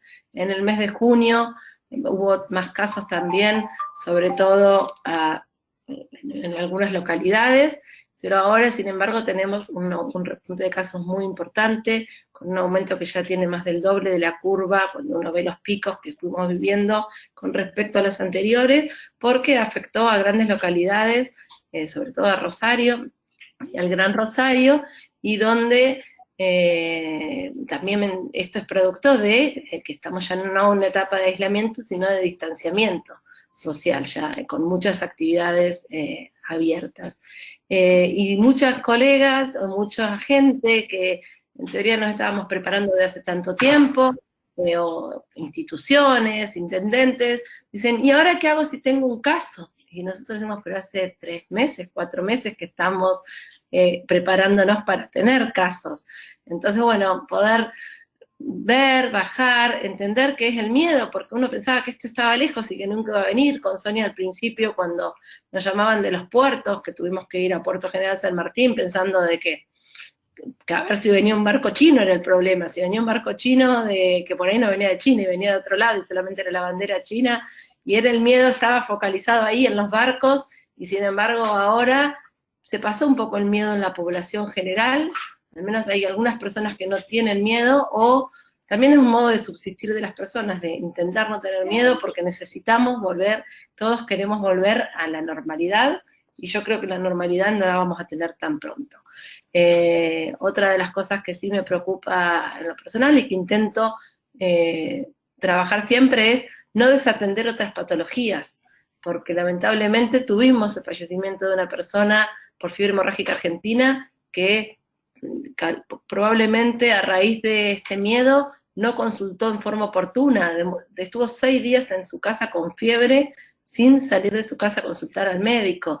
Entonces, así como este caso, que lo tenemos muy focalizado, porque lo tenemos muy estudiado y demás, muy probablemente vamos a tener millones de casos más, de gente que por no salir a consultar, por tener miedo al hospital, o porque pospuso una atención, después vamos a tener otras patologías que ver, y que por ahí vamos a llegar tarde desde la salud. Entonces, bueno, es en este momento que estamos tan en vista y tan ocupados, porque la verdad que nos lleva mucho tiempo físico y mental el tema del coronavirus, poder que no perder de vista las otras patologías que la gente va a seguir teniendo.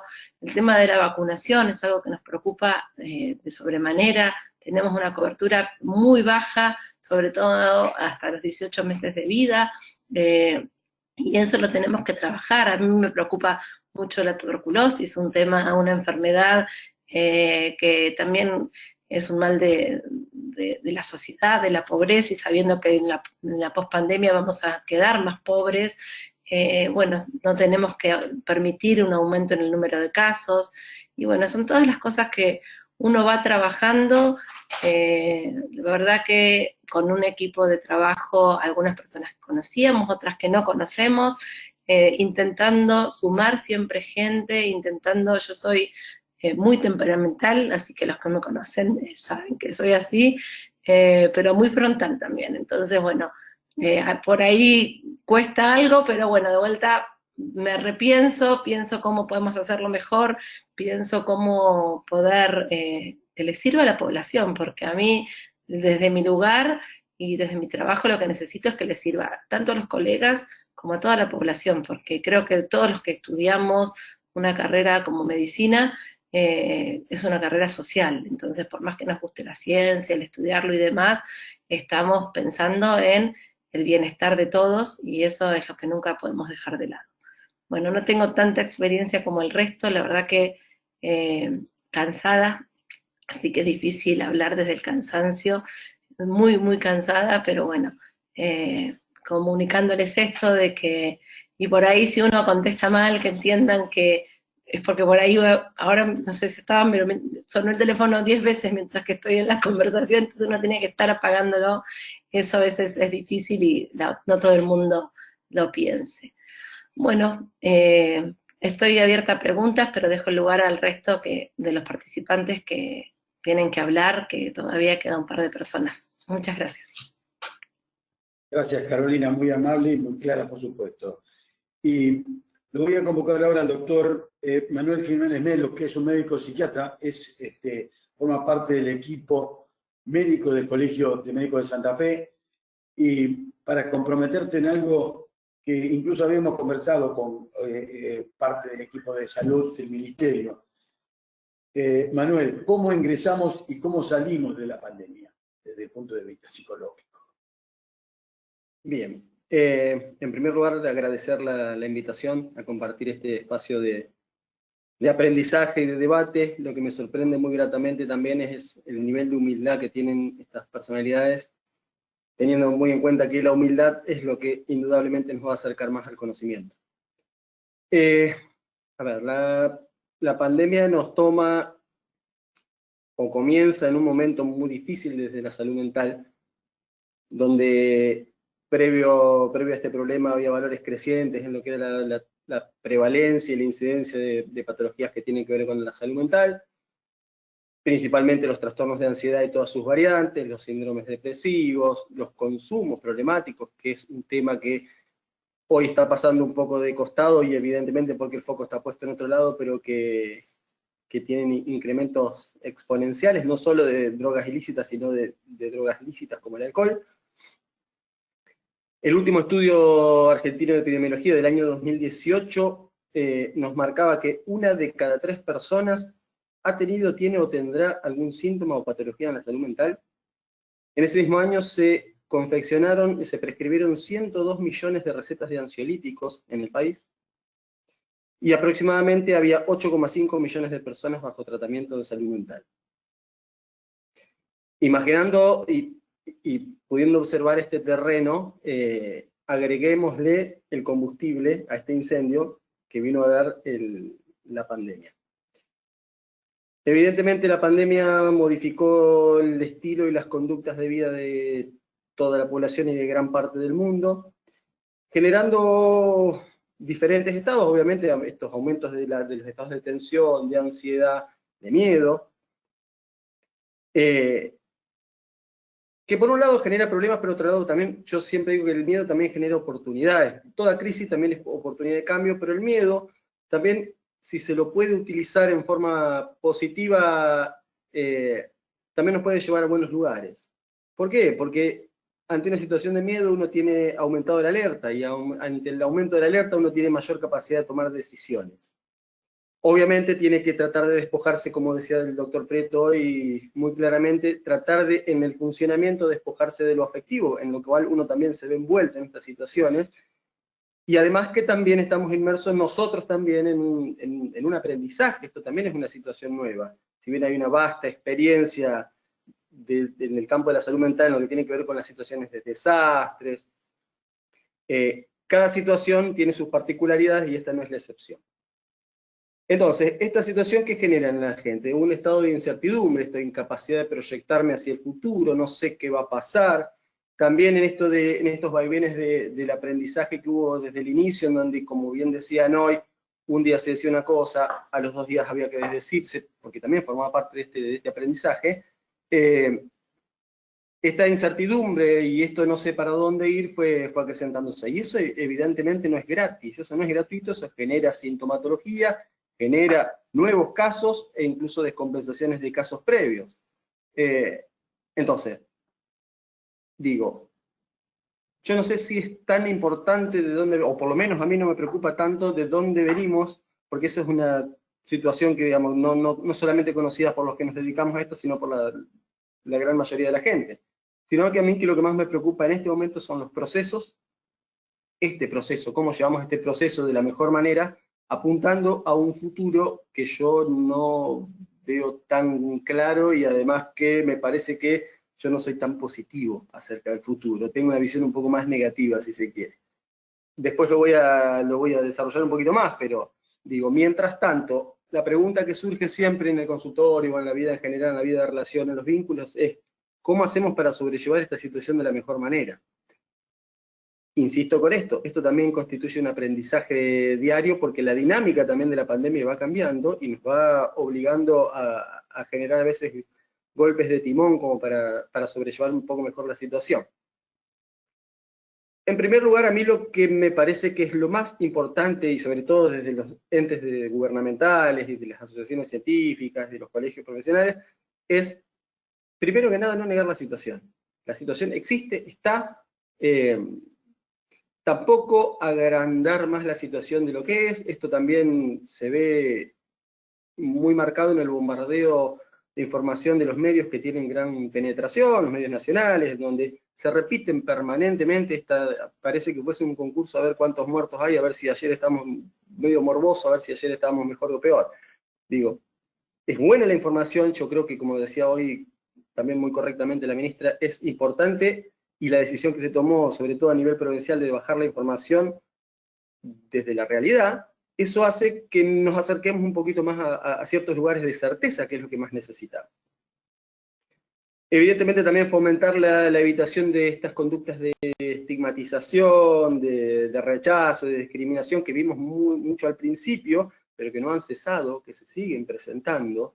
Muchas veces también encontramos que hay gente que tiene síntomas y no llama por este miedo, o sea, no pide la asistencia ni el hisopado por este miedo a la estigmatización que sigue persistiendo. Fomentar esto, una palabra que también muchas veces se dijo acá, es la solidaridad, porque si no entendemos que esto es un problema colectivo y lo adoptamos como un problema individual, no creo que vayamos a un buen puerto. A mí yo veo con mucha preocupación desde la observación, no desde lo académico, pero sí desde la observación, conductas inapropiadas en adolescentes. O sea, la franja etaria donde uno ve más el incumplimiento de las normas, que es lógico que así sea también, es en los adolescentes, obviamente con las características que tienen de omnipotencia, de invulnerabilidad, de a mí no me va a pasar, le pasa al otro, o esto es una patología que va a afectar al viejo y a mí no. Pero como vehículos de propagación del virus, me parece que se debería fomentar un poquito más o generar estrategias de concientización un poco más focalizadas en eso, porque me parece que es la franja etaria de donde menos se están cumpliendo determinadas normas. Estimular también conductas de gratificación ante una situación de estrés, ante una situación de miedo, y si esta es muy grande, lo que lo puede contrarrestar son las gratificaciones. Entonces, si aumentamos las gratificaciones, vamos a estar en mayor capacidad de soportar niveles de estrés más altos. No olvidemos, porque también se dijo bien acá, que otras enfermedades sigue habiendo y que siguen existiendo y van a seguir existiendo. Y no olvidemos los ejes neuroinmunoendocrinos con las disminuciones de los sistemas de defensa ante situaciones de estrés, sobre todo de estrés prolongado, y la posibilidad y la predisposición al desarrollo de distintas enfermedades que van desde situaciones nimias, de somatización banales, hasta patologías oncológicas.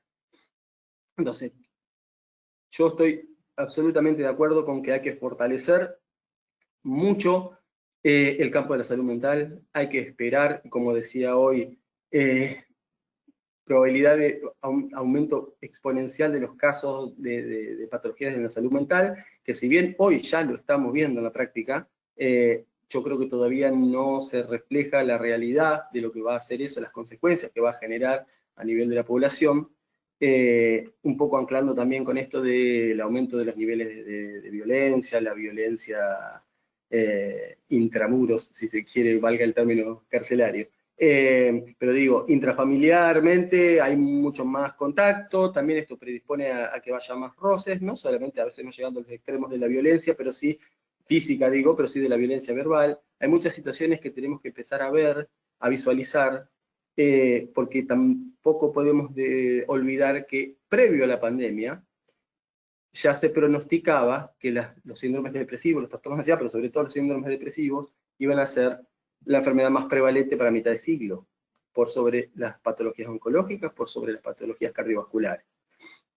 Entonces, obviamente, hoy por hoy nos ocupa el contener la infección, nos ocupa que haya el menor número de casos, evidentemente eso es urgente, pero también tenemos que prever lo que va a ser a más largo plazo, donde va a tener que haber refuerzos, que si bien obviamente que hay equipos en salud mental conformados, no solamente para la parte pública, sino que también en la ciudad tenemos, en la ciudad y a nivel país hay profesionales de primer nivel, pero me parece que vamos a tener que articular ciertas cuestiones como para poder dar respuesta a la demanda que va a ser absolutamente intensa.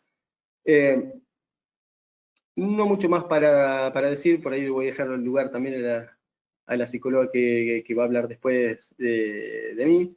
Abierto a las preguntas que quieran formular. No quiero tampoco dejar un mensaje ni una idea pesimista, pero desde la observación y desde lo que son las conductas en general de las personas, yo creo que esta oportunidad de cambio y de movilización desde lo social, ojalá, como decía hoy también la ministra, y a mí me gustó mucho que dije, ojalá lo podamos capitalizar. Yo tengo ciertas dudas, porque la historia de la humanidad tiene esas características de ser más cíclica que lineal, o que de una pendiente ascendente en cuanto al aprendizaje y al conocimiento, pero ojalá este sea un punto de partida para que cambie mínimamente la forma de relacionarnos. Yo realmente creo que una vez que la gente cese o disminuyan los niveles de miedo, digamos, con la aparición de la vacuna, y cuando el riesgo de contagio sea menor, ojalá que sea pronto, tampoco soy muy positivo en ese sentido, pero ojalá que sea lo más pronto posible. Yo creo que hay muchas de las conductas que van a volver a lo anterior. Ojalá podamos capitalizarlo, ojalá podamos aprovechar esto para que la humanidad en general se relacione de otra manera, de una manera más sana y sea más amigable también, incluso hasta con el medio ambiente. Muchas gracias. Gracias, Manuel. Muy amable, y coincido que ojalá podamos capitalizar como aprendizaje en aras de beneficio de todos. Le vamos a dar espacio a la psicóloga Daniela Tanoni, que es integrante del equipo de salud del Ministerio de Salud de la provincia de Santa Fe. Y quisiéramos saber tu mirada sobre la realidad psicológica de estos 150 días que hemos transitado. Hola, ¿se escucha bien ahí? ¿Sí? Sí, sí. Bueno, ante todo, la verdad que para mí es un placer haber sido invitada a esta mesa. Siempre es muy gratificante, digamos, la posibilidad de participar en espacios donde, bueno, dar lugar al intercambio, a la palabra. Sé que también, más allá de estas exposiciones, después hay un espacio para las preguntas y para el intercambio con las personas que están escuchando. Así que, bueno, mis saludos va para mis compañeros y compañeras de mesa, pero también para todas esas personas que están ahí en sus casas y con ganas de quizás de preguntar o de ver cómo poder pensar este tiempo que nos toca transitar. Yo me he quedado pensando mucho en relación al nombre, digamos, al tema de este encuentro, lo que aprendimos en estos últimos 150 días, el escenario de la pospandemia y la nueva normalidad. Me toca hablar en relación a mi experiencia clínica y justamente por eso, bueno, de alguna forma esta pregunta que tiene que ver con esto que tiene que ver con la nueva normalidad quedó ahí quizás como dando vueltas y generando algunas preguntas. Fundamentalmente, una de las cosas que iniciaron este recorrido de búsqueda tiene que ver con qué entendemos por lo nuevo, qué es lo nuevo.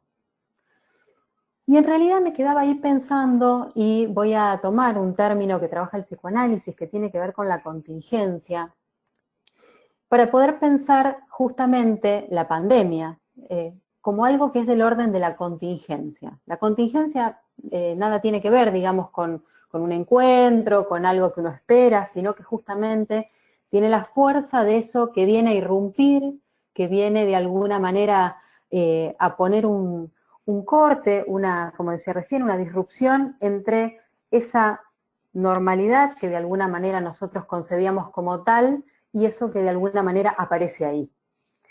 A la contingencia en verdad estamos habituados, nuestra vida está plagada de contingencias, nuestra constitución psíquica está entrelazada entre una deriva de contingencias.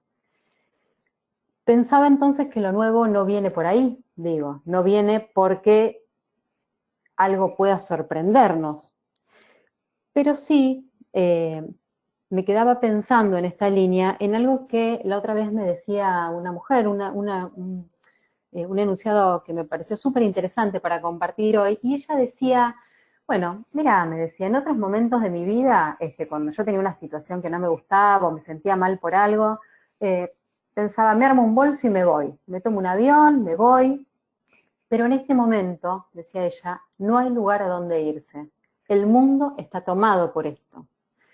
Y yo me quedé pensando justamente para volver a introducir esta pregunta, ¿qué es lo nuevo entonces? Si justamente, y estoy hablando en realidad en cómo pensamos lo psíquico, el modo de funcionamiento psíquico, ¿sí? Porque claramente esta pandemia y las características que tiene es totalmente nueva para todos los que estamos vivos en este momento en la faz de la Tierra, eso está claro. Pero digo, lo que lo hace particularmente significativo no es el sesgo de novedad, sino el sesgo de la intensidad de la irrupción.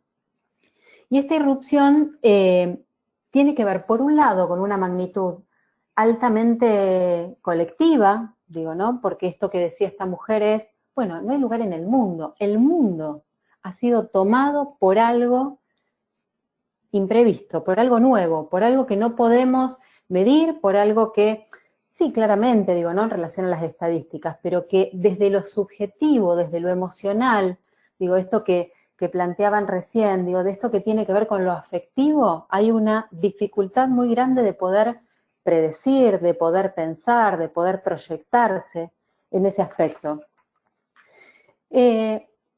Pensaba que justamente, teniendo en cuenta este relato que traía, este fragmento de estas palabras de esta mujer, a lo que ella apela o lo que ella dice en ese pequeño enunciado es lo que tiene que ver con el recurso a la fantasía, digo, ¿no? Esto de imaginar que hay un lugar exento de conflicto, no acá, no en mi casa, en algún lugar en el mundo, en alguna parte. A veces ese recurso a la fantasía permite, digamos, que alguien pueda poner una distancia entre el acontecimiento, ¿sí? Y entre aquello, digamos, que atemoriza. Y bueno, y permite cierta maniobrabilidad. Lo cierto es que esta situación compleja, y como decía recién, compleja a nivel singular, pero que también y fundamentalmente a nivel colectivo, lo que hace es de alguna manera desbaratar esta posibilidad, aunque imaginaria, ¿no? De que hay otro lugar exento de conflicto, pero de alguna manera desbarata la posibilidad de poner una distancia entre la presencia de lo que irrumpe y el sujeto que lo siente. Pensaba, bueno, digamos como para poner un poco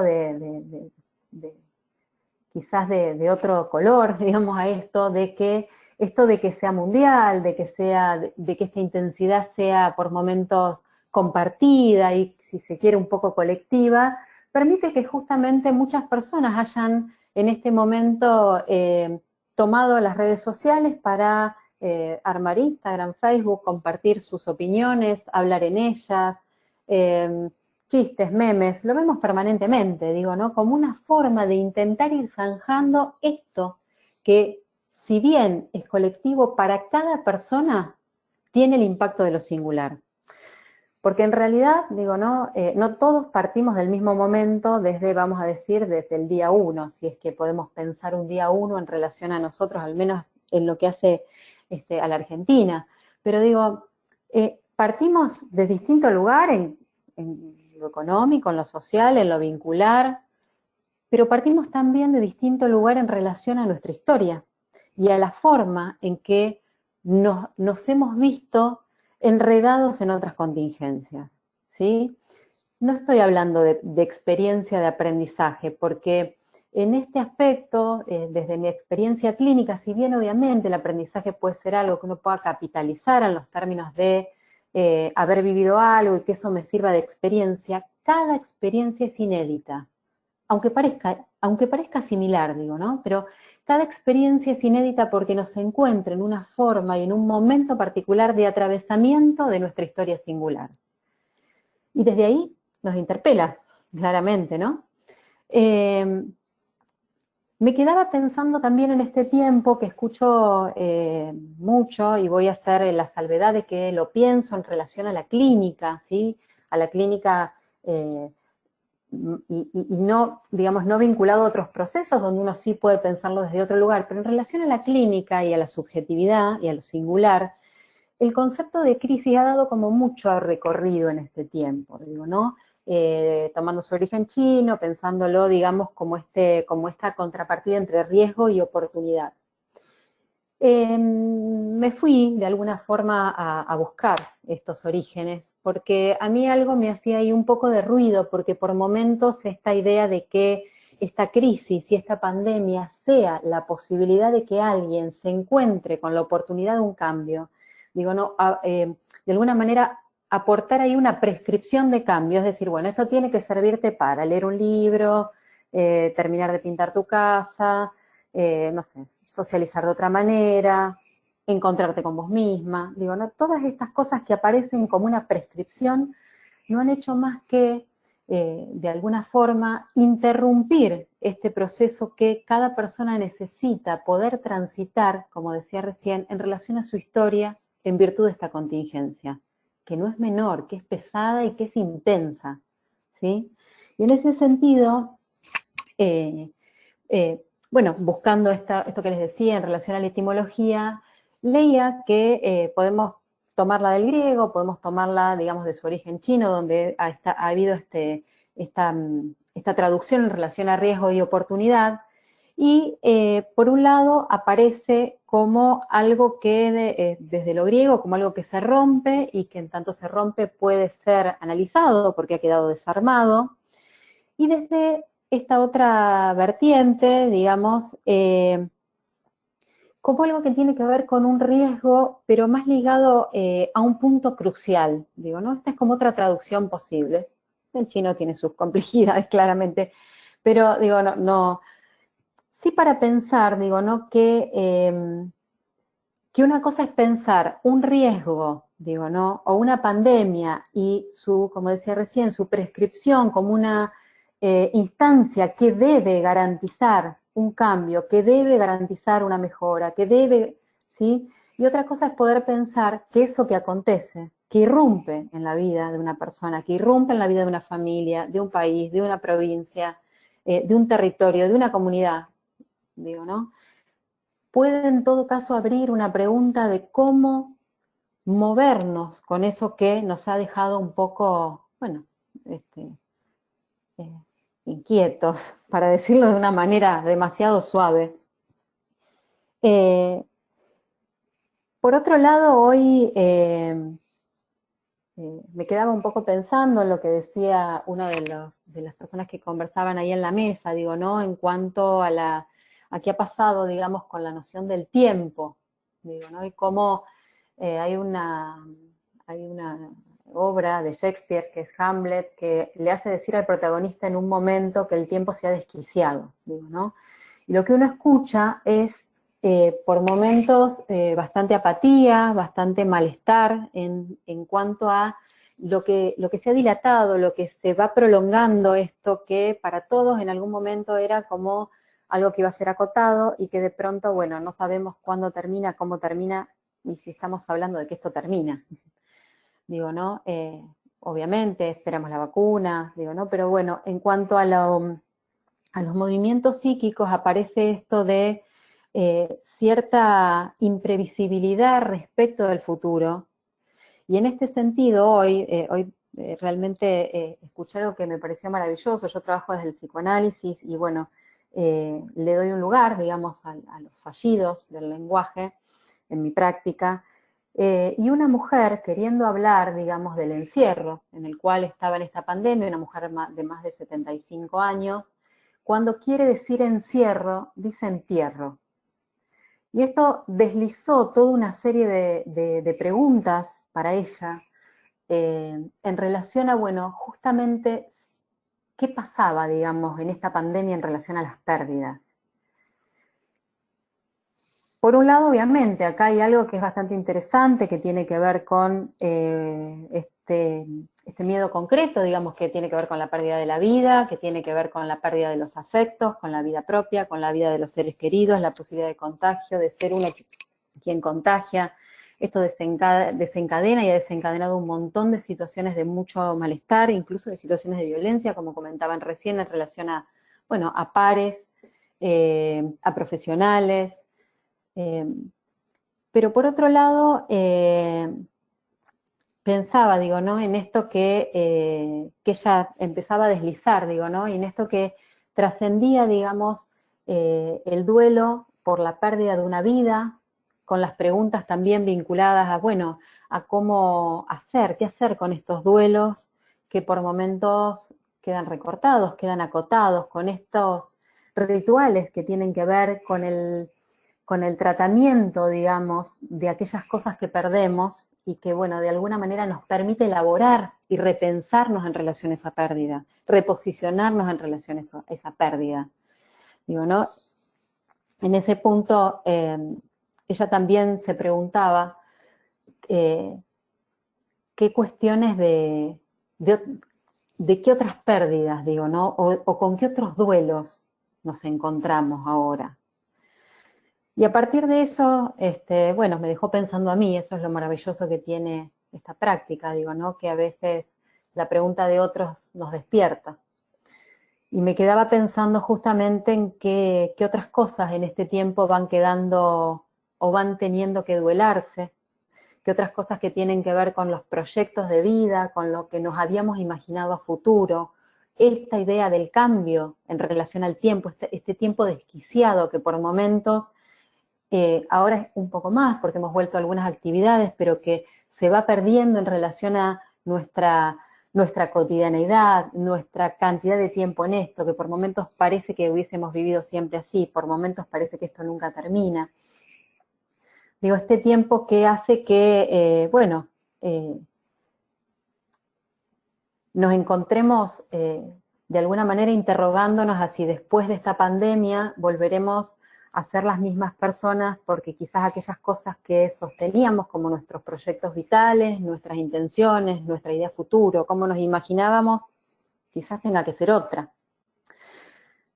Por eso justamente, más que pensar, digamos, de una nueva normalidad, en todo caso, pienso que la gran apuesta es a repensarnos en relación a nuestra historia singular. Digo, no, yo hoy decidí abordar algo de esto porque creo que independientemente y fundamentalmente, porque quienes están aquí, probablemente la mayoría de las personas que estén escuchando tengan que ver con alguna función que implique un trabajo en salud, del orden que sea, nos toca también repensarnos a nosotros en esta función. Digo, ¿no? ¿Cuál es nuestra implicancia? Nosotros también venimos atravesando estos 150 días con otra forma de habitar nuestras casas, nuestra cotidianeidad, nuestro entorno social, nuestras calles, cumpliendo funciones en función de acompañar a nuestros hijos con algunas actividades que tienen que ver con lo escolar.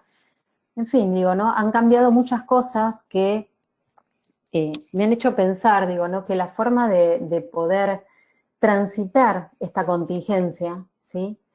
Y poder pensar algo del orden de lo que vendrá, tienen que ver con que no hagamos de esta pandemia un paréntesis, sino que justamente esta pandemia pueda tener la forma de entrar en nuestra historia, de entrar en este entramado que nos toca a cada uno de manera singular, aunque colectiva, sí, claro, ¿sí? Y fundamentalmente enlazado con otros, porque la podemos pensar con otros. De hecho, estamos acá haciendo eso, intentando pensarnos en esto, acompañándonos a pensar, porque realmente es complejo, por momentos se vuelve complejo. Y de lo que se trata quizás, insisto, es de que esta historia, digamos, no nos quede, esta pandemia no nos quede como un costado, como un escollo que vino a limitar todo, que vino a obturar todo, que vino a irrumpir todo, sino que a lo mejor sea la forma, incluyéndola, de que podamos escribir nuestra historia en la cual nos toca transitar este tiempo de pandemia como un tiempo más. Bueno, eso es lo que quería compartir con ustedes. Gracias, Daniela. Realmente una mirada muy especial, creo que la necesitamos todos para saber, no sé si es una nueva cosa, pero que va a haber un después, no me cabe la menor duda. Atento a la cantidad importante de preguntas que tenemos en este momento, conforme al interés que esto ha generado, yo le pediría a los informáticos, Guido, si es posible que nos hagas la pregunta y la iremos direccionando. Sí, doctor, yo le formulo la pregunta y usted la direcciona a quien le parece la persona más apropiada para responderla. Hay muchas. No son tantas, pero bueno, invito a todos los presentes a que hagan las preguntas que quieran por el chat y si necesitan, si la misma es muy larga o compleja, también está la posibilidad de que la hagan verbalmente solicitando audio. Bien. Le hago la primera pregunta, es del doctor Emilio Romano. Bueno, primero así como un comentario y después hace una pregunta. Comparto el trabajar en equipo y en forma solidaria, pero la realidad varía según cada institución de salud y es difícil frente a la impronta y diferenciación en grupos dejado por el gobierno anterior. Es como un comentario que le hace. Y después pregunta, ¿descentralizar la salud puede ser posible? Invertir en salud pública, complejizar otros efectores, incubar y propiciar desarrollo de una vacuna, kit de diagnóstico, material de protección, todo esto para llegar a una normalidad lo más semejante o mejor a como vivíamos antes. ¿Será utópico?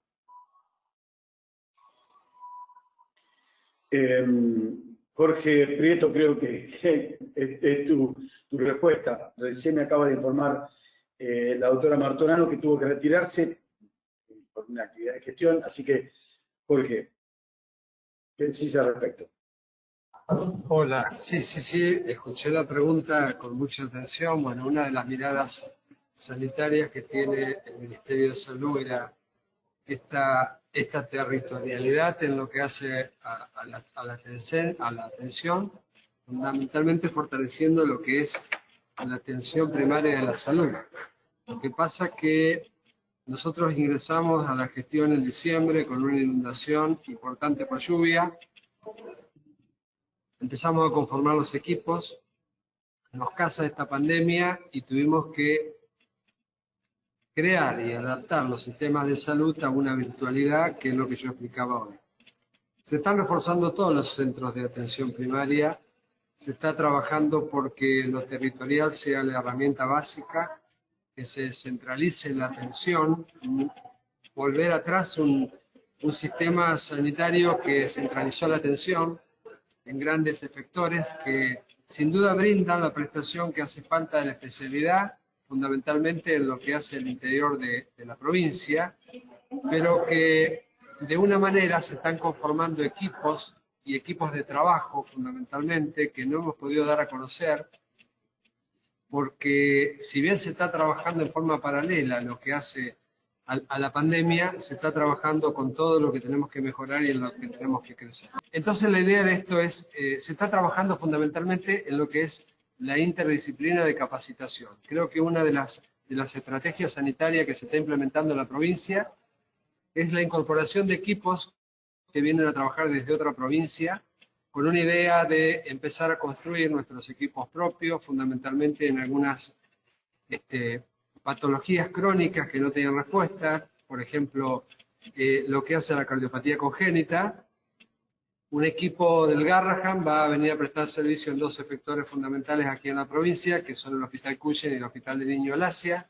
Se va a hacer una cirugía por mes en cardiopatías congénitas de adulto y de niño con el mismo equipo, pero con una intención que, si bien esto tiene un costo que es menos de un 50% de lo que saldría una prestación, la idea es formar nuestro propio equipo dentro de la provincia de Santa Fe, marchar en forma paralela y soltar la mano para que de ahora en más seamos una provincia de referencia en lo que hace a cirugías cardiovasculares con malformaciones congénitas. Por otro lado,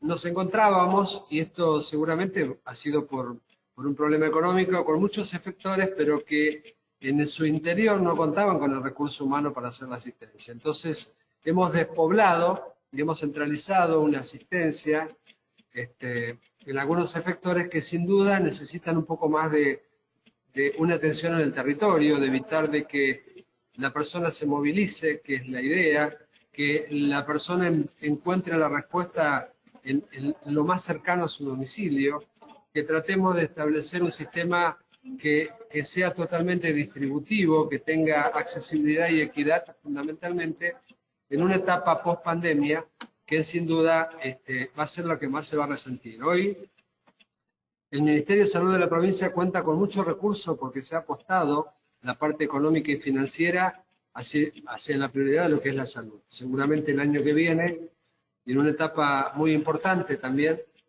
le corresponderá lo mismo a lo que es el Ministerio de Educación. No nos olvidemos que estamos transitando un año que no vamos a tener ningún año lectivo para nuestros niños. Hay niños que no van a aprender a leer por más que el sistema esté previsto en lo virtual. No hay accesibilidad, no hay conectividad y esa es otra de las intenciones.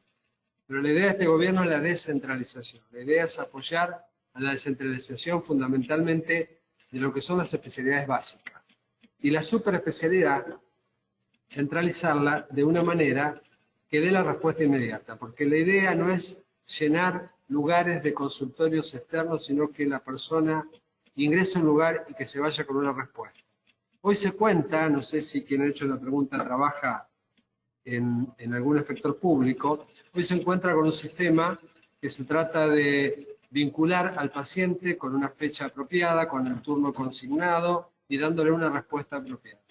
Esto creo que es algo que lo vamos a profundizar en lo que haga la gestión, lo vamos a trabajar en forma paralela a lo que es la pandemia. Todos tenemos claro que esta pandemia nos va a llevar más del tiempo apropiado, seguramente más de media gestión, pero no podemos descuidar esto. Así que la idea es fortalecer todo lo que es la atención primaria, fortalecer todo lo que es la territorialidad, devolver las especialidades básicas hacia los centros de salud lo más cercano posible y por otro lado todo lo que sea centralizado que tiene que ver fundamentalmente con algo que el doctor Alico me va a entender y va a comprender, es que la falta de especialidad en la zona centro-norte, en la zona norte-este-oeste, en lo que hace a brindar prácticas especializadas que nos han obligado hasta este momento a trasladar a los pacientes con sus padres hacia centros urbanos que puedan dar una respuesta. La idea es que se está trabajando ya con equipos que van al territorio para dejar mano de obra capacitada, para trabajar conjuntamente y especializarlo como hemos hecho frente a esta pandemia, donde el Ministerio de Salud, conjuntamente con un montón de instituciones, capacitó al recurso humano para que pueda dar una atención especializada cuando no tenemos los especialistas. En este momento lo estamos tomando como si fuera una guerra, donde nos va a tocar tal vez realizar una maniobra médica para la cual no estamos preparados. Pero la idea es que con esto se fortalezcan todos los sistemas de salud y pueden llegar todo lo que es la capacitación al interior. Gracias, Jorge. Muy amable y muy claro, y además, bueno, creo que entendemos bastante lo que vos has explicado con mucha claridad. Guido. Sí, la siguiente pregunta es también del doctor Emilio Romano. Él pregunta, con respecto a la capacidad de adaptarse a los cambios en cada individuo, grupo, sociedad, ¿no sería bueno capacitar en resiliencia? Manuel Jiménez Melo. Sí, sería lo ideal. Ahora el tema es, la pregunta es cómo. Otra vez anclando a lo que por ahí planteaba la psicóloga, la individualidad es muy importante en lo que tiene que ver con la salud mental y con las conductas en general, las conductas humanas. Si bien hay estilos, hay estructuras, pero cada persona se conduce y se maneja de acuerdo a su propio chasis genético y de acuerdo a lo medioambiental y a lo que va viviendo y su contexto y su cultura. Generalizar tácticas para fomentar la resiliencia no siempre puede llegar a dar buenos resultados. Además, porque hay estructuras de personalidad que son poco resilientes o son poco adaptables también. Pero de todas maneras, sí, me parece que apuntar a que la persona se pueda adaptar a condiciones adversas siempre va a ir en pos de mejorar la salud mental, evidentemente. No sé qué opina Daniela al respecto. Hola, ¿se escucha ahí? Sí. Sí, coincido en cuanto a esto que vos planteás, digo, ¿no? A veces pensaba en las consignas que por momentos aparecían al principio del aislamiento, digo, ¿no? En cuanto a, bueno, las cosas que debían hacerse, los ritmos diarios que debían seguirse, y si bien como recomendación general está bueno, digamos, y ha servido, para muchas personas lo que generaba es mayor ansiedad y mayor angustia, digo, ¿no? En esto de a lo mejor estar un día que les costaba levantarse, que no podían, y empezar a pensar que esto era un problema de salud mental o que estaban transitando una depresión, cuando, bueno, quizás era también necesario poder transitar ese día, ese momento, pero bueno, estas cosas que tienen que ver con a veces preparar en un intento de poder habilitar a la persona que lo pueda enfrentar mejor, muchas veces, de acuerdo a la singularidad y a las personalidades, a veces nos genera como un contraefecto.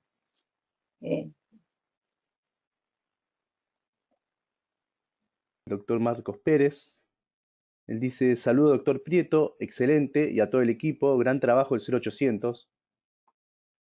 Pregunta, ante requerimientos de internación en la población adulta, el abordaje es eminentemente público y los efectores privados ante desborde como segunda línea independientemente de la obra social. ¿Podría resumir cómo es el circuito planificado al día de la fecha?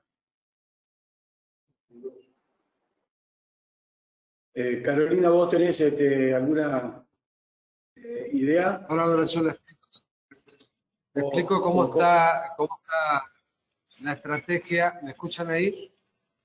Sí, correcto. Bien. Cuando el inicio de la pandemia, tal cual lo explicó Sonia, contábamos con un sistema de salud bastante despoblado en lo que hacía camas críticas. Contábamos con algo de 145 camas y se logró duplicar el número de camas respiradas gracias al aporte de Nación que hizo con todo lo que es equipamiento y respiradores. Y pensando en esta media que ya se está aproximando de lo que explicó Sonia, en lo que hace a cómo se viene desarrollando la duplicidad y el número de casos que seguramente vamos a tener, con la suerte que la provincia de Santa Fe lo está teniendo con un aplanamiento, un ascenso de la curva que nos permitió hacer esta expansión. Se firmó un primer convenio público-privado que se estableció que para evitar la circulación y polarizar lo que sería el traslado de los pacientes COVID positivos, tanto en la ciudad de Santa Fe como en el interior, abocar algunos efectores públicos que ya están destinados, como por ejemplo el Hospital Cuyen y el Hospital Iturraspe, que va a asistir en la ciudad de Santa Fe a todo lo que es la patología COVID de pacientes con cobertura, sin cobertura de algún financiador. El sector privado, en el caso de saturación del sistema, que hasta ahora venimos bien por la forma de presentación, de que la mayoría cursan con casos leves y son muy pocas las personas que requieren un cuidado intermedio intensivo, asistiría a todo lo que es la patología no COVID. Esto como un ejemplo tal cual se ha diagramado en el resto de la provincia. En la ciudad de Rosario es público y privado a la vez, con destino de algunos efectores que son exclusivamente para la patología COVID, como es el Hospital Provincial de Rosario, el Hospital Eva Perón y el Hospital Carrasco Municipal. Y el resto es un mix que han diagramado con sectorizaciones público-privado. Pero en el convenio marco general de la provincia, este sistema de salud es un sistema único. Es un sistema que unido a los dos subsectores, que se ha convenido que en el caso de que la primera instancia nos desborde, se van a ocupar las camas del privado, y si esta instancia nos desborda porque nos ha superado la media alta que estimábamos en función del número de casos presentados, que para esta altura nosotros esperábamos de media aproximadamente para los 250.000 casos que decía Sonia a nivel nacional, unos 9.000 casos, y estamos teniendo alrededor de un 10%. Esto no implica que hayamos ganado absolutamente nada. Tenemos además, para conocimiento de todos, 283 centros de aislamiento con mediana y baja complejidad para alojar camas en el caso de que se requieran trasladar pacientes que están esperando su alta y que no pueden ser externados porque requieren una asistencia. Eso en el total de camas hace 8.200 camas dispuestas en toda la provincia con distintas complejidades, para lo cual se ha preparado, además de cursos capacitadores que se hicieron de capacitación con equipos capacitadores en cuidados intermedios y cuidados intensivos, a través del equipo que funciona aquí en la Fábrica Cultural para toda la provincia. O sea que en función de eso te puedo aclarar que ya está diagramado, es algo que se pensó desde el primer comité de expertos que se reunió en la Casa Blanca, del cual hemos participado todos, y dijimos, esto tenemos que salir entre todos, esto constituye un sistema único de salud, y la única forma de aportar a luchar contra esta pandemia era esta forma. Gracias, no sé si hay más preguntas, si no estaríamos redondeando. No hay más preguntas, doctor. Lo que sí hay muchos agradecimientos de los asistentes, pero preguntas no tengo más. Lo que quisiera aclarar, esencialmente, que en lo personal creo que nos quedamos con ganas y esto significa que estuvo muy bueno. Probablemente en un tiempo podamos volver a reunirnos de esta o de otra manera, como para poder quizás, espero que no pasen 150 días, pero quizás hablar más de este aprendizaje. Yo creo que hemos hablado de aprender y hemos hablado de oportunidad. Y yo creo que si nosotros tenemos claro que esto puede llegar a ser una oportunidad, me parece que vamos a haber dejado para la sociedad, para la comunidad, todo algo positivo. Así que, en lo personal, quería agradecerles enormemente la bondadosa participación que han tenido cada uno de ustedes, la generosidad que han tenido con el Colegio de Médicos y el compromiso renovado de esta institución a estar a disposición de las autoridades de salud. Lo nuestro es estar al lado del médico y esencialmente estar al lado de la comunidad. Así que buenas noches a todos, muchas gracias y de alguna manera los saludamos fuertemente hoy con un simbólico abrazo y bueno, renovamos las energías, las expectativas para poder seguir hacia adelante. Gracias a todos. Gracias Carlos, fundamentalmente por habernos convocado en esto, donde hay un compromiso político, donde hay un compromiso ético, donde hay un compromiso profesional y sobre todo humano, porque estamos todos desgastados y poniéndole todo lo que tenemos en este esfuerzo para que podamos salir adelante. Así que gracias por esta convocatoria y es un espacio que nos hace crecer absolutamente a todos.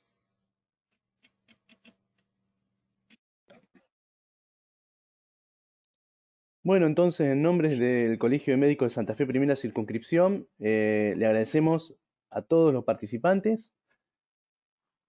Damos por finalizado el encuentro de hoy. Muchas gracias.